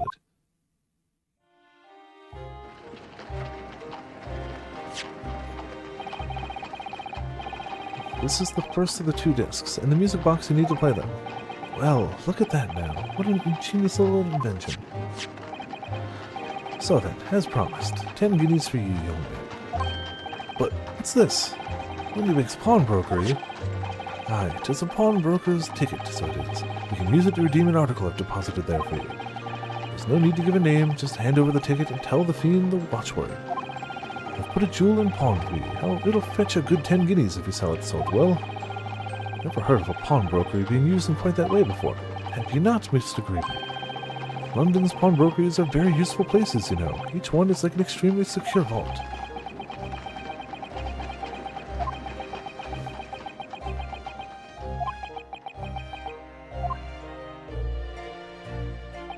So I knew that if he'd taken steps to hide the disc, it would be in that pawnbrokery somewhere.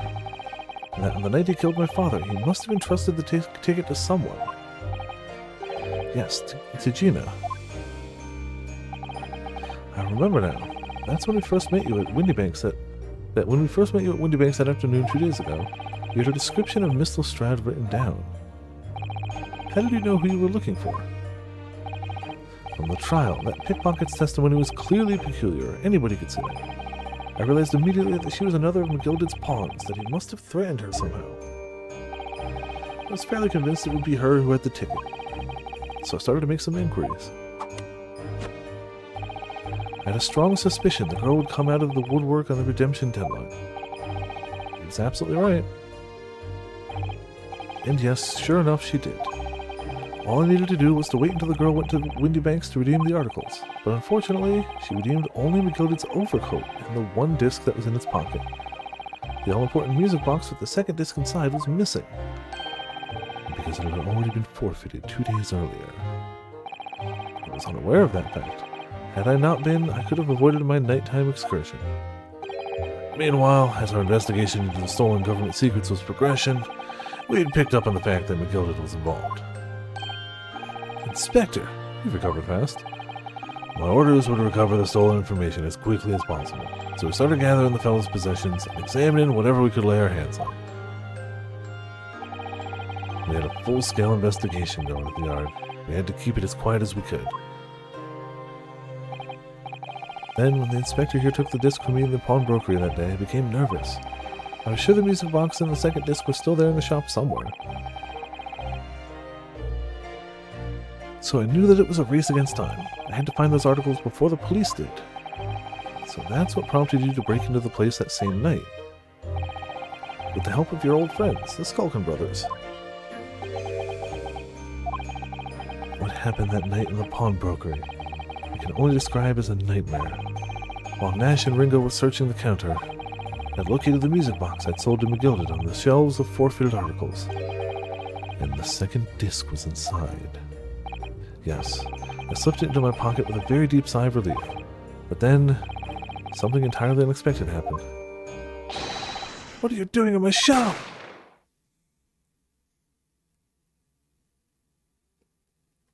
A gunshot rang out in the shop, and I felt a sharp pain in my left arm. The broker fired his gun, and the bullet pierced your limb. Yes, exactly, but unfortunately, I decided to bring my own gun with me that night, just in case.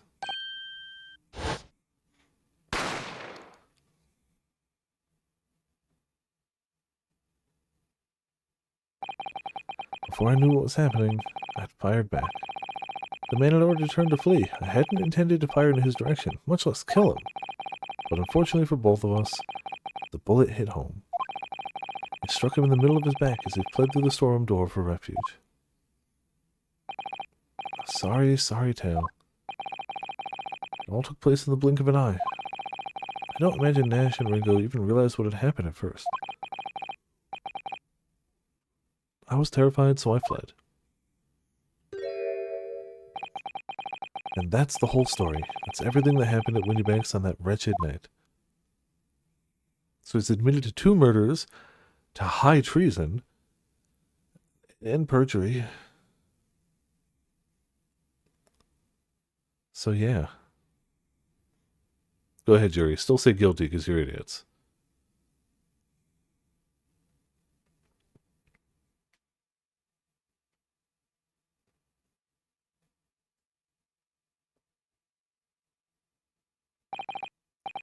Earlier, you called McGilded a monster. A man who used his wealth and influence to distort the facts and escape justice for the crime of murder. What tragic irony, for what you have done is exactly the same.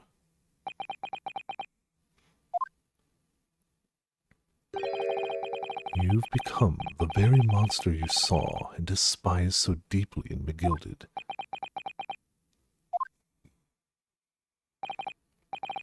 Yes, I think I have. Something, something, those who hunt monsters must be careful not to become one themselves. Something, something, something.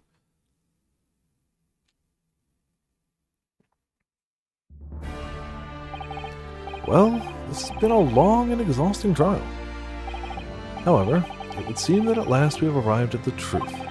Inspector Gregson, what of Mr. Ashley Graydon? He's been restrained, my lord, and is being escorted to the yard. He'll be charged with the murder of Mr. Windybank, and the stealing of government secrets. And the murder of Mr. McGilded. Very good. And you, Inspector. Regrettably, you will have to face charges yourself. Yes, my lord. Of course. It transpires that you were complicit in helping a criminal escape justice. That fact remains, whether or not you were doing so in the line of duty. Crime is a serious one, Inspector, and inexcusable. Now to the defendant, Miss Gina Lestrade. Yeah? It's time for the final agitation. Is the jury ready, Mr. Foreman? Yes, sir. Garib's squadron is standing by, sir. This is really it now. The last push, the final call, the finishing whistle. My men are ready to deliver their verdicts. Thank you, Mr. Foreman. Very well. Ladies and gentlemen of the jury, you will now declare your final decisions on the court. Not guilty. Not guilty. Not guilty. Not guilty. Not guilty. Not guilty. Hey. It helps that we did actually already find the person, you know, all of that, but Ha! That's the stuff. I'm off the hook. Finally, Bruno, you finally managed to do it. Finally is the word. I really wasn't sure if we'd come out on top for a while there. Susie was right. You're the best lawyer in the world. Miss Lestrade, I am not finished with you yet. What? What are you looking at me like that for? Before you start enjoying your freedom, there are certain other crimes to consider, Huh? 2 months ago, in my courtroom no less, you gave false testimony, did you not? And in relation to the trial today, not only did you unlawfully enter Windybank's pawnbrokery, you also attempted to abscond with Mr. McGilda's property, it seems. You never done nothing of the sort. Of course not. It's not like you were gleefully wearing McGilda's coat in your cell yesterday or anything. Aw, and just when I was getting excited about throwing a party for Jeannie this evening. And turning our attention to the defense. Determining that, when played together, the music box disc contained a message in Morse code was, well, certainly a most unexpected revelation, Counsel. Quite so, my lord. The prosecution was caught entirely off guard. In fact, I think we should applaud my learned friend's courage here today. I propose a toast to demanding that government secrets be disseminated before the entire courtroom. Very sorry about that. It's the only way that I could get the Inspector Gregson to admit to what he'd done, so... If I may say something on that point, isn't that... It's, about the sounds produced by the music box before. I do wonder if that was really Morse code at all. What? What are you saying, madam? Oh, well, it's just that I'm really rather fanatical when it comes to Morse code, you see. So much so that the whole world seems to be covered in dots and dashes to me, in fact. Goodness, madam, an unhealthy level of obsession one feels. But I must say that in my opinion, the sounds produced by those two discs were nothing more than that, a meaningless series of 2 different tones. What? What? Can that really be? It wasn't Morse code after all? Oh. Also, Eric, how's it going? Welcome to Viperland in the chat. How you doing? The weak slap. My lord, the defense would like to listen to the music box again. Are you off? You're not! How many times do I have to tell you? Those discs contain minstrel secrets, sunshine. This courtroom is not an appropriate forum to discuss the nature of the government communications. We know McGill did conspire to trade national secrets with our enemies, secrets acquired from Mr. Graydon. Now that the man is admitted to his crimes, we have no need to pursue the matter further. It's really going to bother me.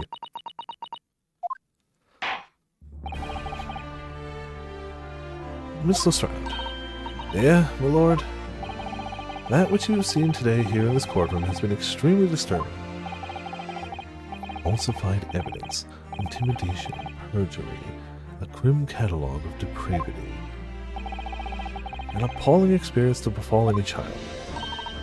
Come on, it ain't nothing I don't see most days in the back slums. I beg your pardon. You're weak, you pay for it. That's just how life goes. Gina. But look, I reckon I've worked something out today. The world ain't fair, but if you want it to change, you gotta start at home. You gotta change how you are yourself.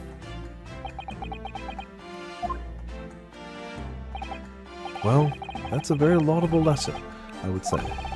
I eagerly look forward to the born-again Miss Lestrade, never gracing my courtroom with her presence again. Now, with regard to the murder of Mr. Pop Windybank, proprietor of a pawnbrokery business on Baker Street, I hereby declare the defendant, Miss Gina Lestrade, not guilty. Yay. Yay. Wow.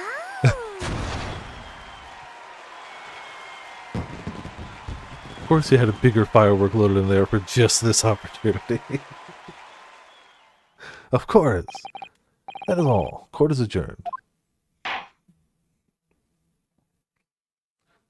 See, all the incompetence is in the jury. That's the secret.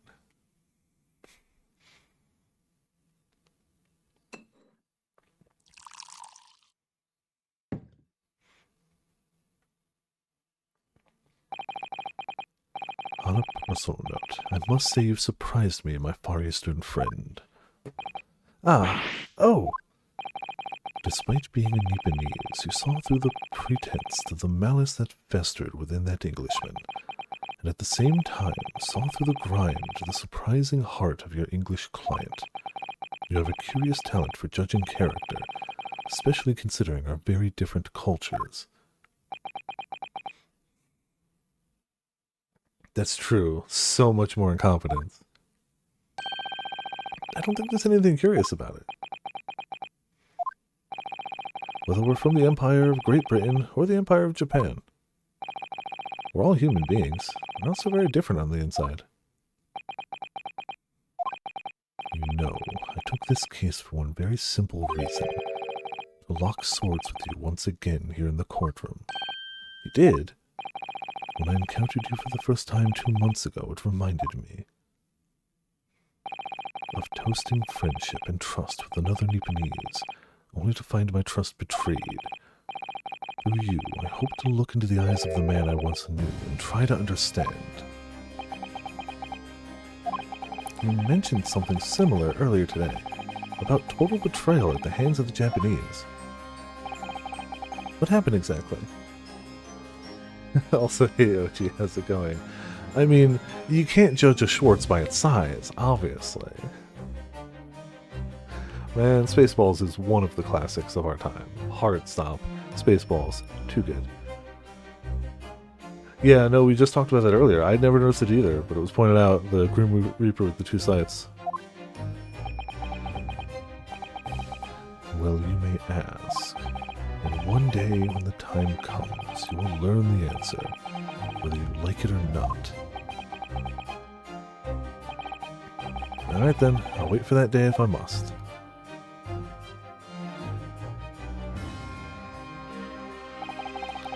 Coming to be known as the Reaper of the Bailey, in my retirement from service 5 years ago, it gives me cause to wonder if our meeting has some deeper purpose. There's no one to flex on here! So, farewell, my learned Nipponese fellow, until we meet again.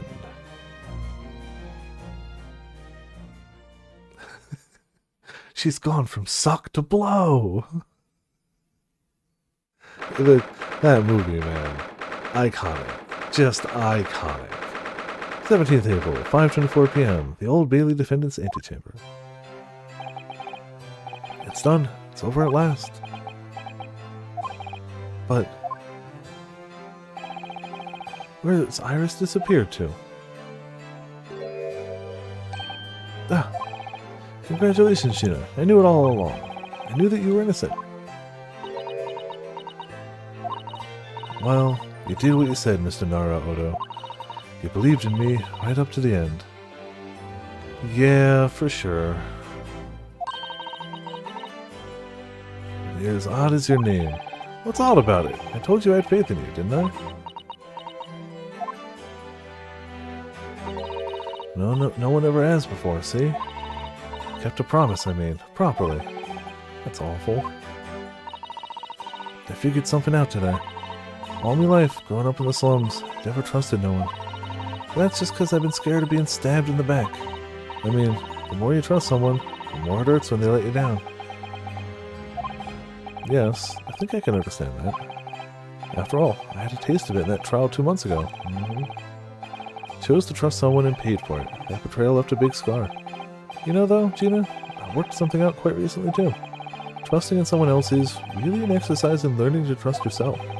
And when your gut tells you it's the right thing to do, and your trust is rewarded, there's no better feeling in the world. I think I have you to thank for that, for reminding me of that valuable lesson.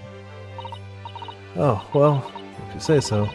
Don't make a fat lot of sense to me, though. I'm trying to say that putting my faith in you, Gina, has been a real pleasure. I'm crying out loud, pack it in! I suppose I sort of feel the same way. I mean, sometimes trusting someone else is, you know, alright. Thanks.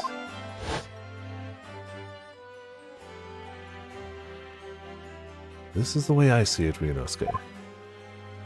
Baka! A defense lawyer is only as good as his faith in his client. And that comes down to how much faith he has in himself. After this experience, I'm starting to feel like I understand what you mean. Kazuma, am I living up to your expectations? Am I turning out to be the lawyer you believed I could be? Pardon the interruption. No touching moment here. God damn it. But what the deuce does a man have to do to be noticed around here, my dear fellow? Ah, that voice! It's too late for that voice now, Mr. Naruhodo. I've been standing here patiently in the corner of the room for an eternity. Aha! Yes, it was me all along, I would have said, when finally you noticed me. But you people, with your incessant babbling... Mr. Sholmes. Aha! Yes, it was me all along, you see? This man... I'd assumed he'd been taken back to the hospital, to be honest. Indeed I was, but I managed to escape again. Oh. I happened to be aware of one or two foibles of the doctor who was tending to me. I merely made my knowledge of them known to the man, and he happily issued me a leave of absence. How very above board. But enough of my adventures. That was a fine victory, Mr. Naruhodo. Your tireless efforts justly rewarded, I feel. Congratulations are in order. As a close friend, I tip my hat at you. Oh, thank you. Some great detective you are. Great at being cold as ice, maybe. Have I irked you in some way, Miss Lestrade? While you've been having a snooze in your nice soft bed, some of us have been fighting for our lives. Ah, well, that bullet did cause me to lose a substantial amount of blood, it's true. So I've indeed been feeling somewhat cold. Not perhaps as cold as ice, but, well, have a feel. Could you take your arm off my neck, please, Mr. Sholmes? And in some way, I suppose congratulations are in order for you too, Miss Lestrade. What's that supposed to mean? Why so half-hearted? Well, naturally, it isn't my intention to alarm you, but... An acquittal in a trial with that peculiar prosecutor is perhaps a little precarious. Well done, Mr. Sholmes. Not alarming in the slightest. Oh, the Reaper, you mean? Because anyone who's found not guilty in a trial he was working on winds up dead anyway, is that it? The very point I was trying to make. As exemplified by the fate of Mr. McGilded, in fact. Ah, but of course, I pay no attention to such irrational drivel myself. Yeah, well... Don't bother me. Oh, really? Of course not. The way I see it, the Reaper's a bit like him upstairs. Him upstairs? You mean, like, God? Yeah, him upstairs knows what's what, right? He knows what people are like on the inside. He won't have got the wrong end of the stick. There are some coves that like that bog trotter, what are rotten to the core. At the end of the day, him upstairs make sure they get what they deserve. I suppose that's one way of looking at it. Divine justice is one thing, though. The Reaper taking matters into his own hands and claiming lives is another. Well, I ain't like the McGildeds of the world, so I ain't scared. I got principles, see? A trait in you which is to be admired, Miss Lestrade. Oi, just give it a rest, alright? As I was saying, congratulations are in order. The news of your acquittal was very welcome news to me indeed. Let me express my heartfelt congratulations. Sheena. Well, there you are. How long have you been? He's dead again. It scares the soul out of that man. Honestly, I went to the main entrance especially to meet you there. Ah, Iris, my dear, I do apologize. But wait until I tell you what happened. The pair made utter fools of themselves. What happened? As you know, I have a penchant for disguise. I was hiding in this room dressed as a bailiff, but these adults didn't notice my presence at all. They had no idea. Can you imagine, Iris? Would you credit it? I'm not sure, really. I beg your pardon. Sorry, Hurley. You just don't have the weighty presence you seem to think you have. In fact, you really ought to be careful about that. It's going to land you in trouble one day. I'll be careful. Ouch. Anyway, it's such a shame. I was so hoping to throw a party for Ginny tonight, but you won't be able to come, will you? Don't look like I'm going to be going nowhere for a while. You heard the judge's patter. I got stuff to make amends for, apparently. All them offenses. What was it again? Breaking and entering, taking the box rider stuff, what was some lug, blah blah blah. Yes, I think you'll find that basically being a pickpocket is the main offense. But diving ain't an offense. It's a job, isn't it? I don't think so. Still, it has got me thinking all this. Maybe I should start looking for another line of work. I mean, you didn't start off as a lawyer, did you, Odo? Well, no, but I was never a pickpocket. Well, anyway, reckon I could make a change. I'm gonna do something for all them like me from the slum, something that makes a difference for them. That's a wonderful idea, Ginny, and I'm sure you can do it.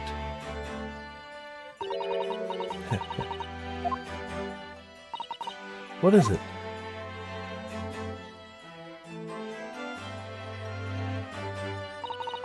Nothing. Miss Gina Lestrade! The prison carriage has arrived, ma'am. Come with me to the rear gate at once. Right. Well, looks like I'm off then. Yes, goodbye, Gina, and good luck. Odo? Yes? No, don't shoot us! What was that for? I don't know. I mean, I don't know what to say, so... Oh no! Ah, indeed. I like how each stood there and just waited that entire load time again. Yes, yes, yes, yes. Yes. Perhaps the situation calls for a phrase hitherto missing from your vocabulary, Miss Lestrade. Huh? On occasions such as this, I would recommend a simple thank you. Oh. Ah, yes. It's good advice, Ginny. Right, I see. Well... She loads the gun again.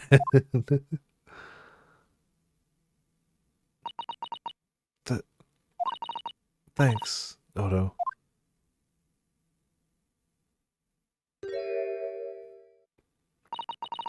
Thank you for everything, what you've done, for believing in me.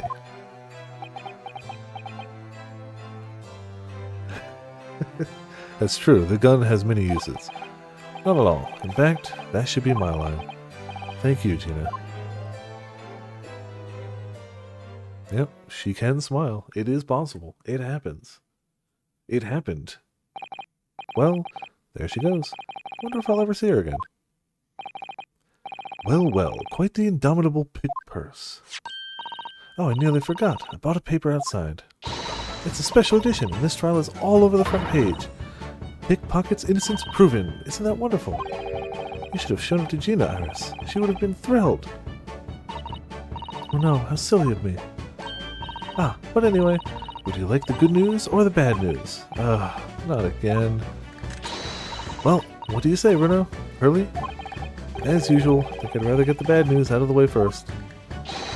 Absolutely not! I have no intention of listening to anything but good news.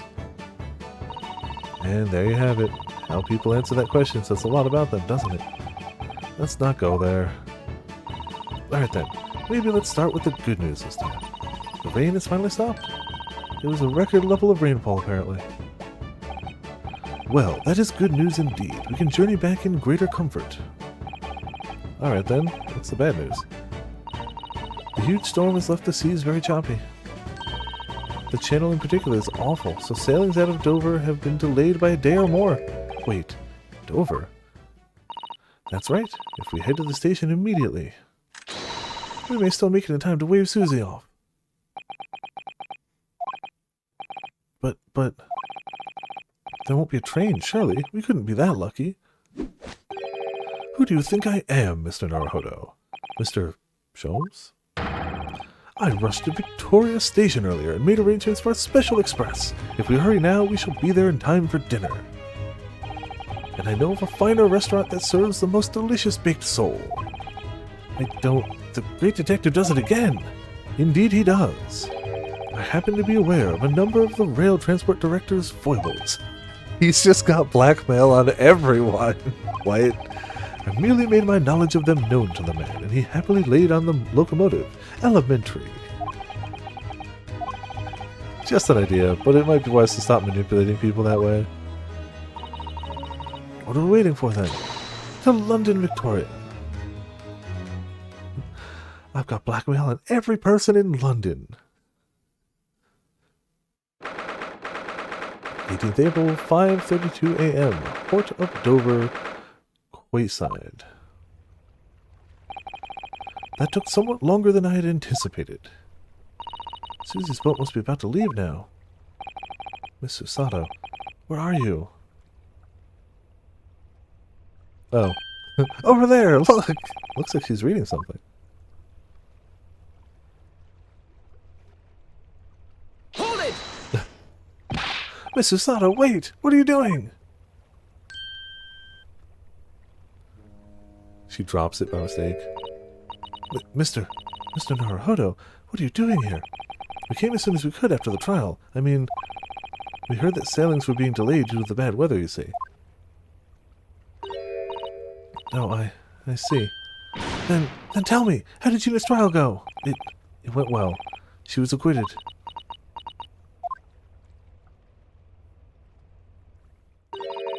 That's wonderful. Really wonderful news.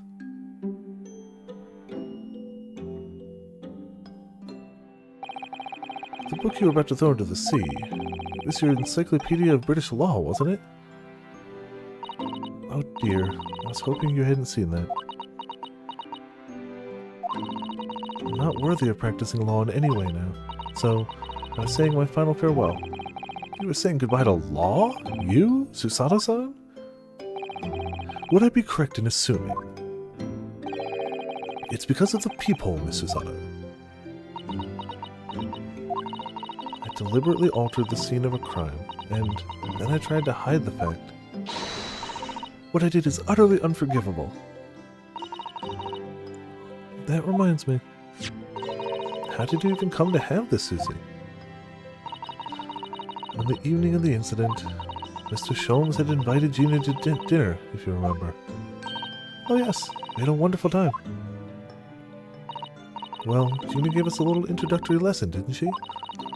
With the art of pickpocketing, I mean. Oh, that was so much fun! I stole Runo's armband. Yes, please don't do that again, Iris. That band's very important to me. Well, if it's so important, you should pay more attention to it. You didn't notice for ages. On a whim, thought it would be fun to see if I could take the cat flapament, so I put it up my sleeve. Really? Then I rather forgot about it, till I found myself... How do you... Okay. Mr. Windybank's shop with it later that night. I see. And then...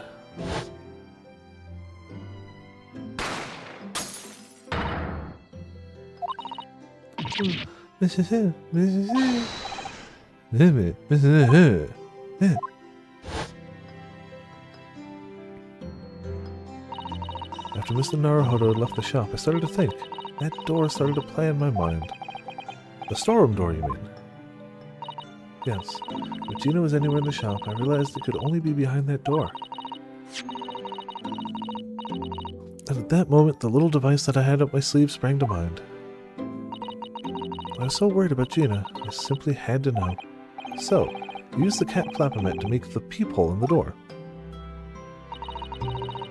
It's captured in a photographic print of the shop by one of Hurley's red-handed recorders. Indeed, it was of the first importance, that point. Excuse me. Precisely when the peephole was made. Excuse me. That information would prove to be Mr. Naruhodo's greatest weapon, though naturally without proof it would have amounted to nothing. but when I looked through the hole in the door, the sight that met my eyes made my blood run cold. Thoughts started to run through my mind. I remembered that trial 2 months earlier. The trial of Magnus McGilded. Thought about how he had manipulated the evidence and arranged false testimony to secure his freedom. He made the British justice system feel very dark and sinister to me. And then, a terrible thought occurred to me. What if some wicked criminal was planning to do the same thing now? Because from the appearance of the crime scene, it looked exactly as though Gina had shot Mr. Windybank. Even though I was sure she would never have done such a thing. We were worried that the true culprit would try to frame her for the crime. That's right, but then I realized it would be very difficult for anyone to give false testimony in this case. What do you mean? Well, the crime appeared to have happened behind the door of a locked room. If someone had claimed falsely to have witnessed it, there would have to be a way to see beyond the door. Ah. For which, a peephole would be the very thing. Only, the peephole I had made wasn't actually there until after the crime had been committed, of course. And the criminal would know that, so it wouldn't make any difference. But the possibility of a rather ingenious trap was there, was it not? A trap? Is that why she did it? So, is that why you kept it a secret, Susie? You never mentioned that you made the peephole to anyone, not even to the police. I know, and I knew at the time what I was doing was wrong, a criminal offense even. That's why I decided to confide in Mr. Sholmes. If Mr. Naruhodo was completely backed into a corner with no other possible means of escape, the truth about the peephole could save him. That was my plan. She really does think of everything, and it did work. But then, why didn't you just tell me everything before the trial began? My dear fellow, you're not thinking straight. If you had done that, it would have rendered you complicit in the whole escapade. You could have been just disbarred if you had been seen to have knowingly tampered with a crime scene. So Miss Susato decided to shoulder the burden of responsibility alone, for your sake and Miss Lestrade's. Miss Susato. The truth is, when it happened, I did it because I lost a little of my faith in the law. Oh. I was worried that the right person wouldn't be convicted of the crime. But the moment I allowed myself to think that, is the moment I lost my right to call myself a judicial assistant. What you did isn't comparable to what he did. Graydon is the one who lied in the witness stand, using that peephole as a way to implicate Gina. And besides, if the peephole inconsistency hadn't existed, I'm not at all sure that she would have been acquitted in the end. Miss Susato, what you did saved Gina's life. Well, with your kind words, Mr. Naruhodo, you've saved me too, for my regrets.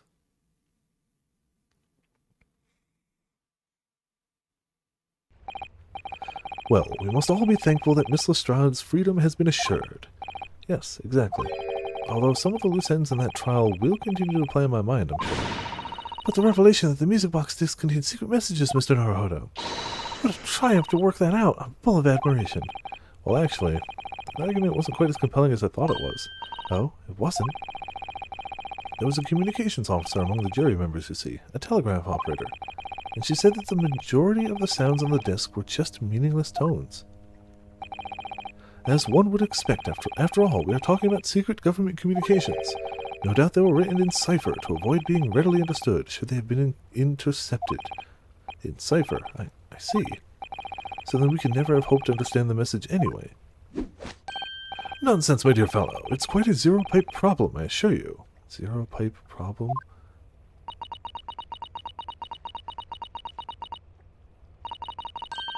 A. So... G? What? Well, that can't be a real word, can it? How funny. Wait! Iris, what did you just say? Oh, I just said asogi.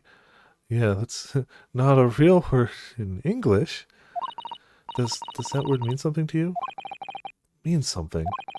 Asogi was the name of my best friend. What? But how? How do you know that name, Iris? I wrote it down during the trial before, when the message was playing in the music box. She transcribed it on the fly. She really is a genius. I thought the message probably wouldn't be written out in plain Morse code, so I tried various ways to interpret it. But whenever I tried, the words just didn't seem to make any sense. It is, in English at least. Oh. It suddenly occurred to me, you see, there's more than one Morse code, not just the English variety. Various countries around the world have altered and added to Morse code to use it in their own languages. I don't believe it. Are you saying... That's right. I've only actually seen a chart of Japanese Morse code once before, but I think it's based on the Iroha pentagram, isn't it? And you mean to say that in Japanese Morse code, the message says asogi? Yes, I think so. Sorry, but I don't remember all of the Japanese Morse code. Would you let me see that? Mr. Sato, do you know it? Do you know Japanese Morse code? Yes, I spent some time studying it.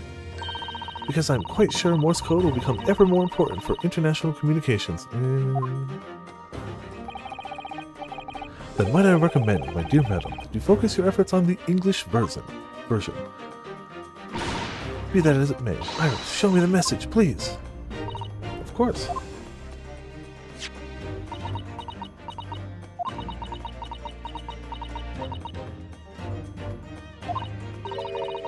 But what can this possibly mean? Whatever's in that long sequence of supposedly meaningless dots and dashes, it's made the color green from Susato-san's face. There's no doubt that this message is written in Japanese Morse code. But the British Empire has been using Japanese for its secret communications. I don't understand the reason why, but the message appears to be a list of 4 people's names. 4 names. The first is Kei Asogi. Kazuma Asogi. Why?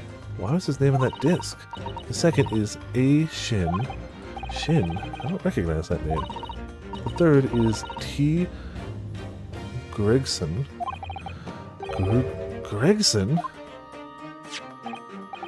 Ah, it would seem Tobias Gregson is the third man on the list. And what's his name doing in a secret government communications as well? And the last name... What's the matter, Mr. Sato? It's just so strange, so unexpected. Oh, what is it, Susie? Don't keep us in suspense. It's definitely our name, but, you know. The last name is Oh. Okay. Wilson. What? Wilson? John H. Wilson. You mean Daddy? Sholmes knows something. It only says J. Wilson, so I'm afraid I can't be sure. Then, after the 4 names, it reads, if I translate from Japanese, that is all 4. That's the end of the message. Or rather, the end of what you noted down, Iris. Just can't believe it. Who'd ever have thought that those discs contain Japanese Morse code? Not to mention a strange list of some disturbingly familiar names. It would appear that this particular message is a communication of some kind between Great Britain and the Empire of Japan. So, Daddy could be in Japan then. But Susie and Bruno come... don't look too deeply into that. Oh, well... No, it's not very likely, really, is it? I mean, there are thousands of people with the surname Wilson, and there must be lots of J's among them. Professor John H. Wilson, visiting professor of medicine at the Imperial Yumei University. But we can't tell Iris about that now. We just can't. Yeah, it's much better to break her later, after she's gained trust in you. This is so strange. Somehow in solving the case of Mr. Windymake's murder today, I feel like I've just rolled back a boulder at the mouth of a very dark cave. I do wonder if perhaps it's a dark cave that we shouldn't go wandering inside.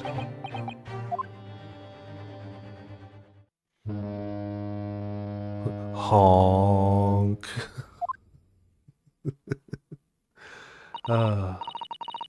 Of course, always, Ark.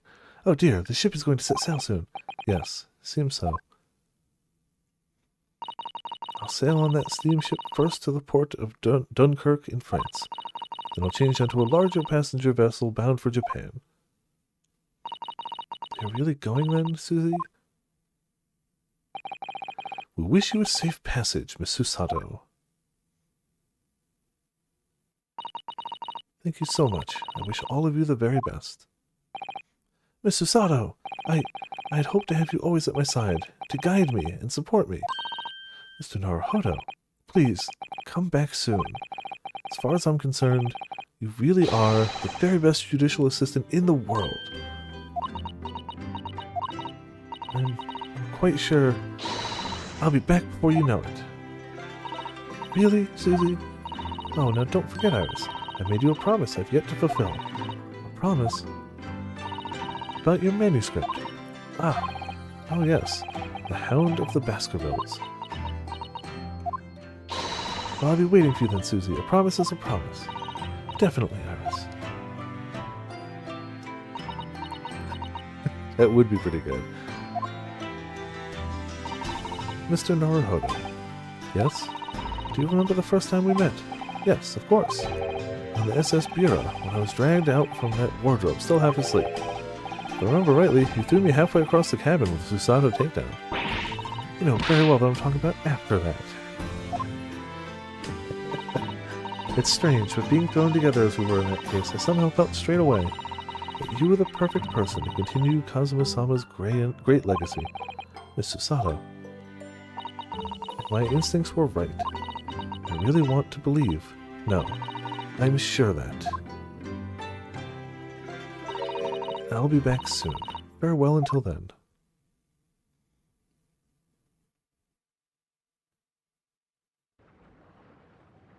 Oh, there she goes. I mean, yeah, you can, when you throw somebody like that, you can just, you get a feel for the person. We seem to have come to the end of the adventures of Ryunosuke Naruhodo. Or the first volume, at least. Looking back now, it feels as though fate has led me on this journey.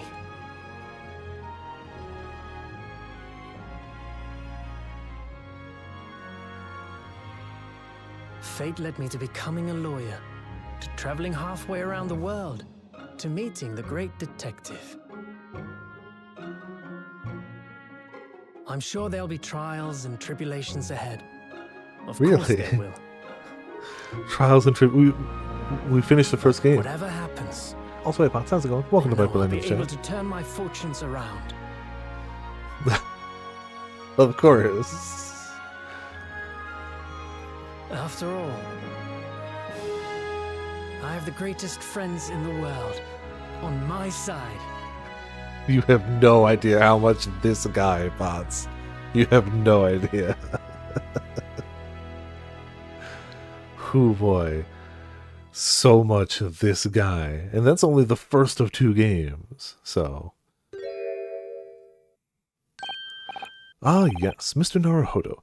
Probably Sora, just because I really don't want to shortchange the start of game 2. I want to give that a full stream to go. I'm really curious, so like I kind of, part of me wants to go, but I think the right call is giving it its own full stream instead of cutting it short. Yes, Mr. Sholmes. Like if we'd finished this in an hour and we had like 3 to give to it, you know, maybe, but we got less than an hour and a half now. I have some rather awkward news. The railway company has decided to sue over the special express train, apparently. Oh yeah, so, Potts, the way Sholmes gets stuff done around this town is he just has blackmail on everyone. He knows everyone's secrets, and if he just goes, I have blackmail on you, they're like, cool, you can get your own personal express train, it's fine.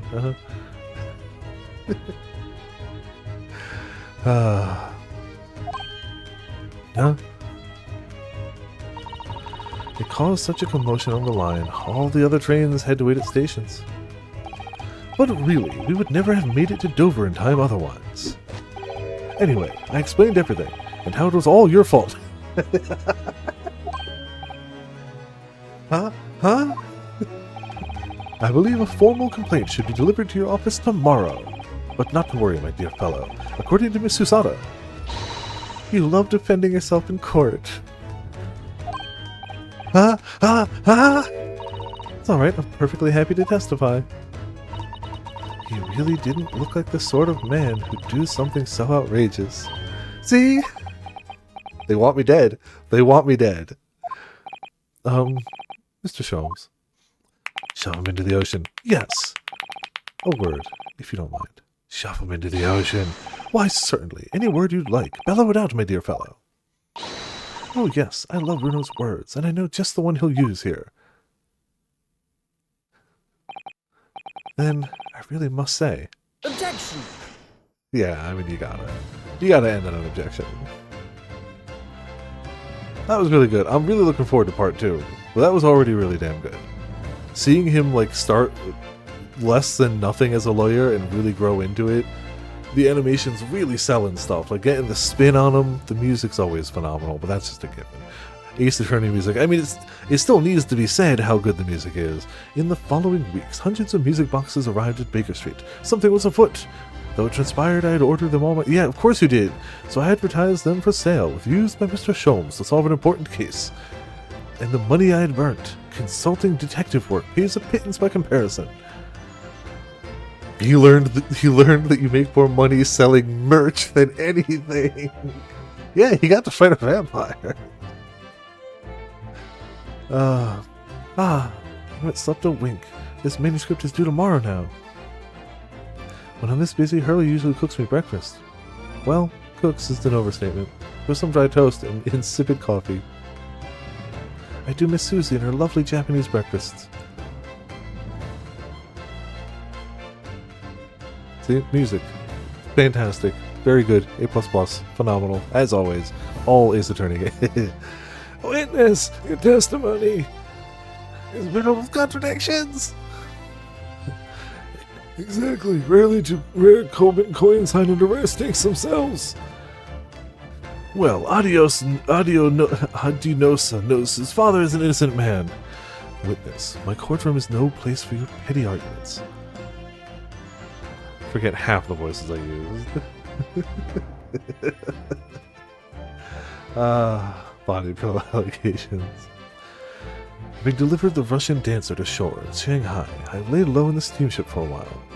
But last night, I apprehended an extremely suspicious Japanese national on board.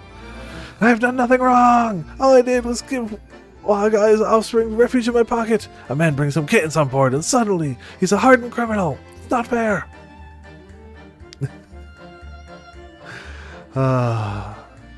Poor guy. Just wants to, bring kittens on a boat that clearly says no pets allowed, but whatever.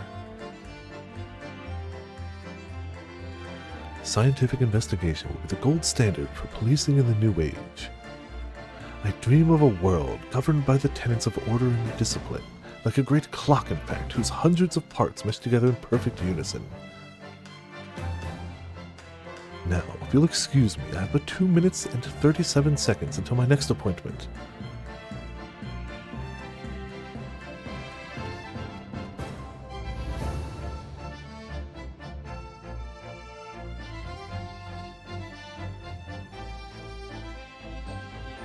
The latest Rants magazine is out, and I'm in it again. Whenever I say that one line she wrote now, I get a standing ovation. Want to hear it? Do I have a choice? Huh. Not bad, I suppose, for an amateur.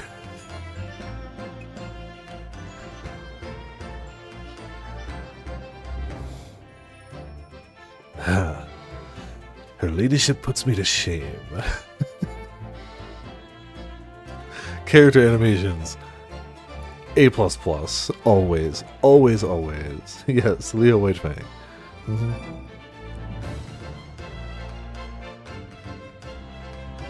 Been visiting the old girl on a daily basis, of course. Johnny, my old jailbird. Must say, battling with those Bailey stairs every day has done wonders for the dicky bag. Managing rather well with the housework, too. Got this maid business taped up, I'd say. Hope the gossiping neighbors don't realize the man of the house is his own maid. He puts on a maid uniform and cleans the house.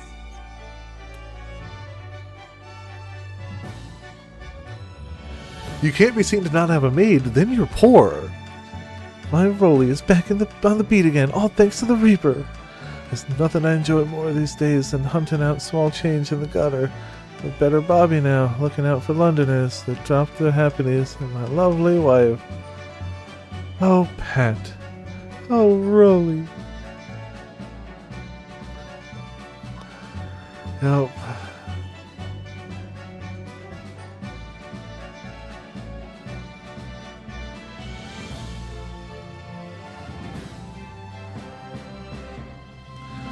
Looks like I'm gonna be doing time for a bit now.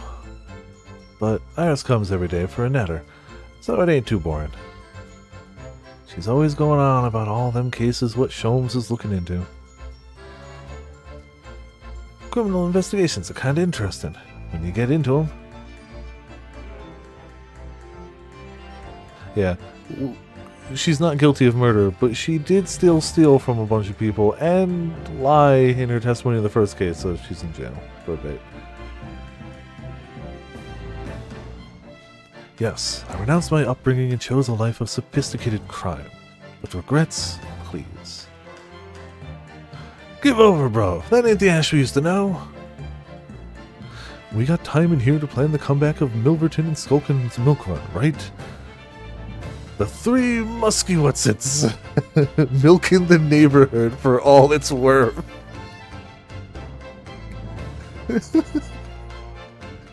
I mean, he's killed 2 people. He's an actual murderer. He has killed 2 people in cold blood.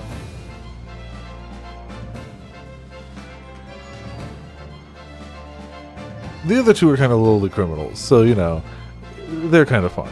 He's actually killed 2 people. This past 6 months have been a time I shall remember forevermore. Painful goodbyes and wonderful encounters.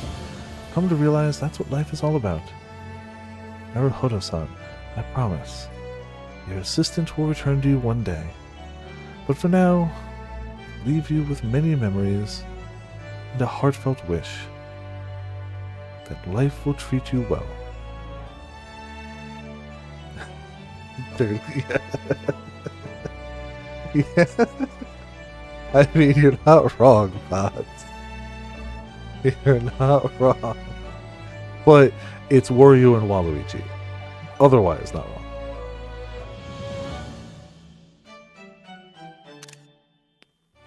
Very good. Very good. I mean, it's a damn fine standalone game. But I'm also ready for the second one. They're malted red and green. And they're evil and do crime. But, like, you know, not super evil, just like stealing some occasional stuff evil. It's Wario and Waluigi, I'm sorry.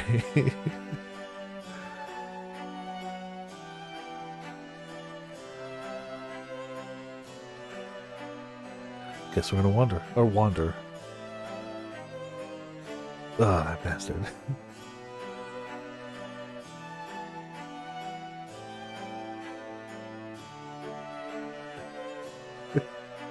Hey, you can have your takes too. My take is that I'm unflinchingly for the Wario Waluigi. Even though I originally called him Mario and Luigi as well. Ah, her.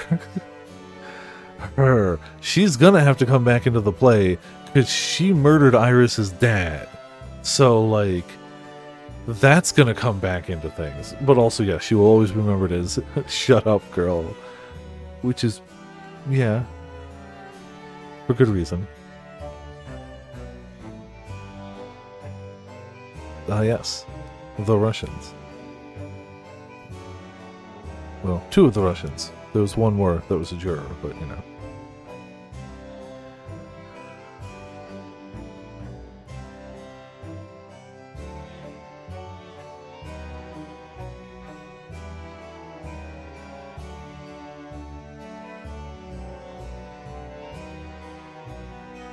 Oh. He stops on the boat, and only Naruhodo gets to carry on from there.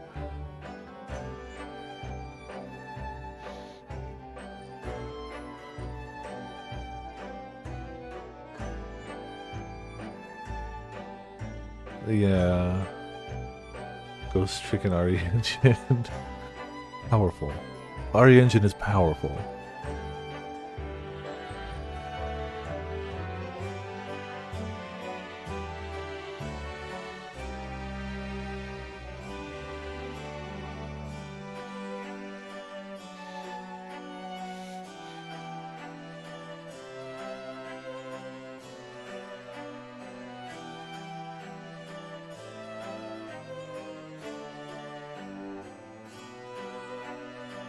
Ah, yes, Leo Whitefang, but he learned how to tell time.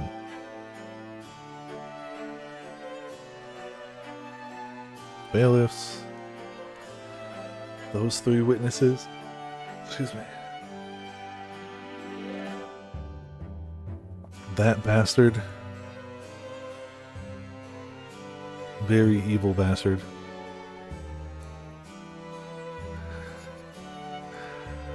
He doesn't. Now he knows how to read time. If he learns how to read a clock, this is the incarnation of him that happens.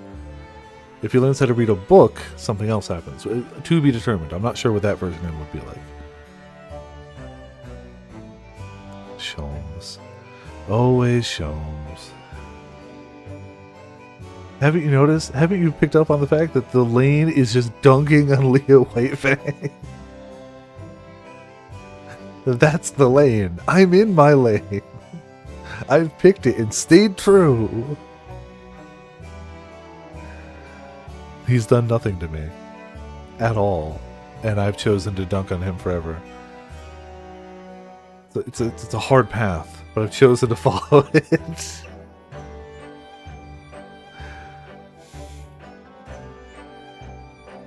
The picture they used for him is boot on desk.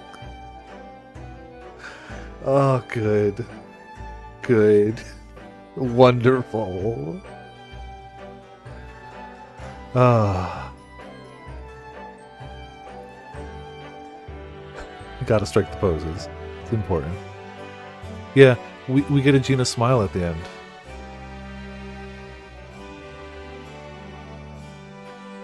I have to assume he comes back. They leave things in a way that there is a thing he needs to tell us that he hasn't told us yet, and he says he'll tell us when the time is right. Which is why he hates the Japanese, because he was betrayed by a Japanese man before. And we asked the story, and he's like, I'll tell you when the time's right. So, yes.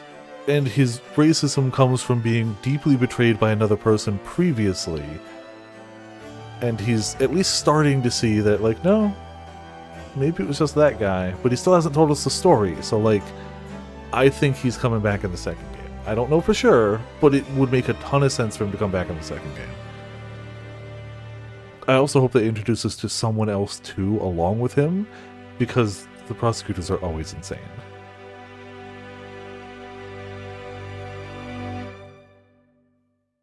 Good game. Very good. Very enjoyable. I didn't game over. I was always scared, but I feel like this had not easier logic, just logic that was a little easier to follow, per se. Completion of Episode 5 of the Great Ace Attorney, Adventures from its opening chapter.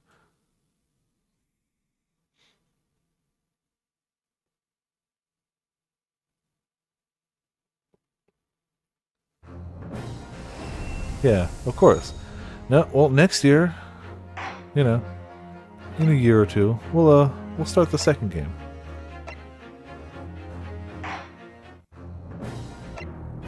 Yeah. Resolve. This was an adventure. This is Resolve. But yeah, next week. Next week we'll start that one. For now, Monday, Tuesday, Thursday, Friday, Saturday, oh no, not Friday, sorry. I'll be off this Friday because it will be card games. So Monday, Tuesday, Thursday, Saturday, we're playing Deadly Premonition until we finish it. So, how long that'll take, I don't know. We're playing it until we finish it, and then we're going to start Wanted Dead. Sunday will be this. Friday I'm off. No Friday this week. There are cards, so I will be off for that. Yeah, that's the plan. Yup. I mean, yup. 100%. For now, though, we have ourselves a monster, a quote, a Discord, And There are big titties sitting behind the desk. no, I clearly typed mine first. What the hell? I clearly. Objection! Let's see if there's anyone we could rate tonight. We've been trying to be better about rating. Let's see who's going, if anyone. Like that. Objection! Okay. Alright, then that's is what it is. Second half. Okay. Well, it's all good. I hope not. For your own sake. My family still doesn't have power back from the last one, so I hope you keep power, absolutely. I also hope in no way it turns north, because the ideal is everyone has power and nobody gets wrecked by the storms. So it's not great. It's not great. Here's hoping it diverts, goes somewhere else, or weakens. That's fine too. Either or. Or both. Ideally both. But, yeah. It's far enough out that there's still some amount of uncertainty. I think. As somebody who took a few meteorology classes almost 2 decades ago. Oh. Yeah, I realized earlier yesterday that next in several months, it will be the year of my 20th high school graduation reunion. And I am not prepared for that knowledge. That is eldritch knowledge. No. No. Thank you all for tuning in. Thank you all for watching. This has been Viper of Viperland. I'll see you all next time.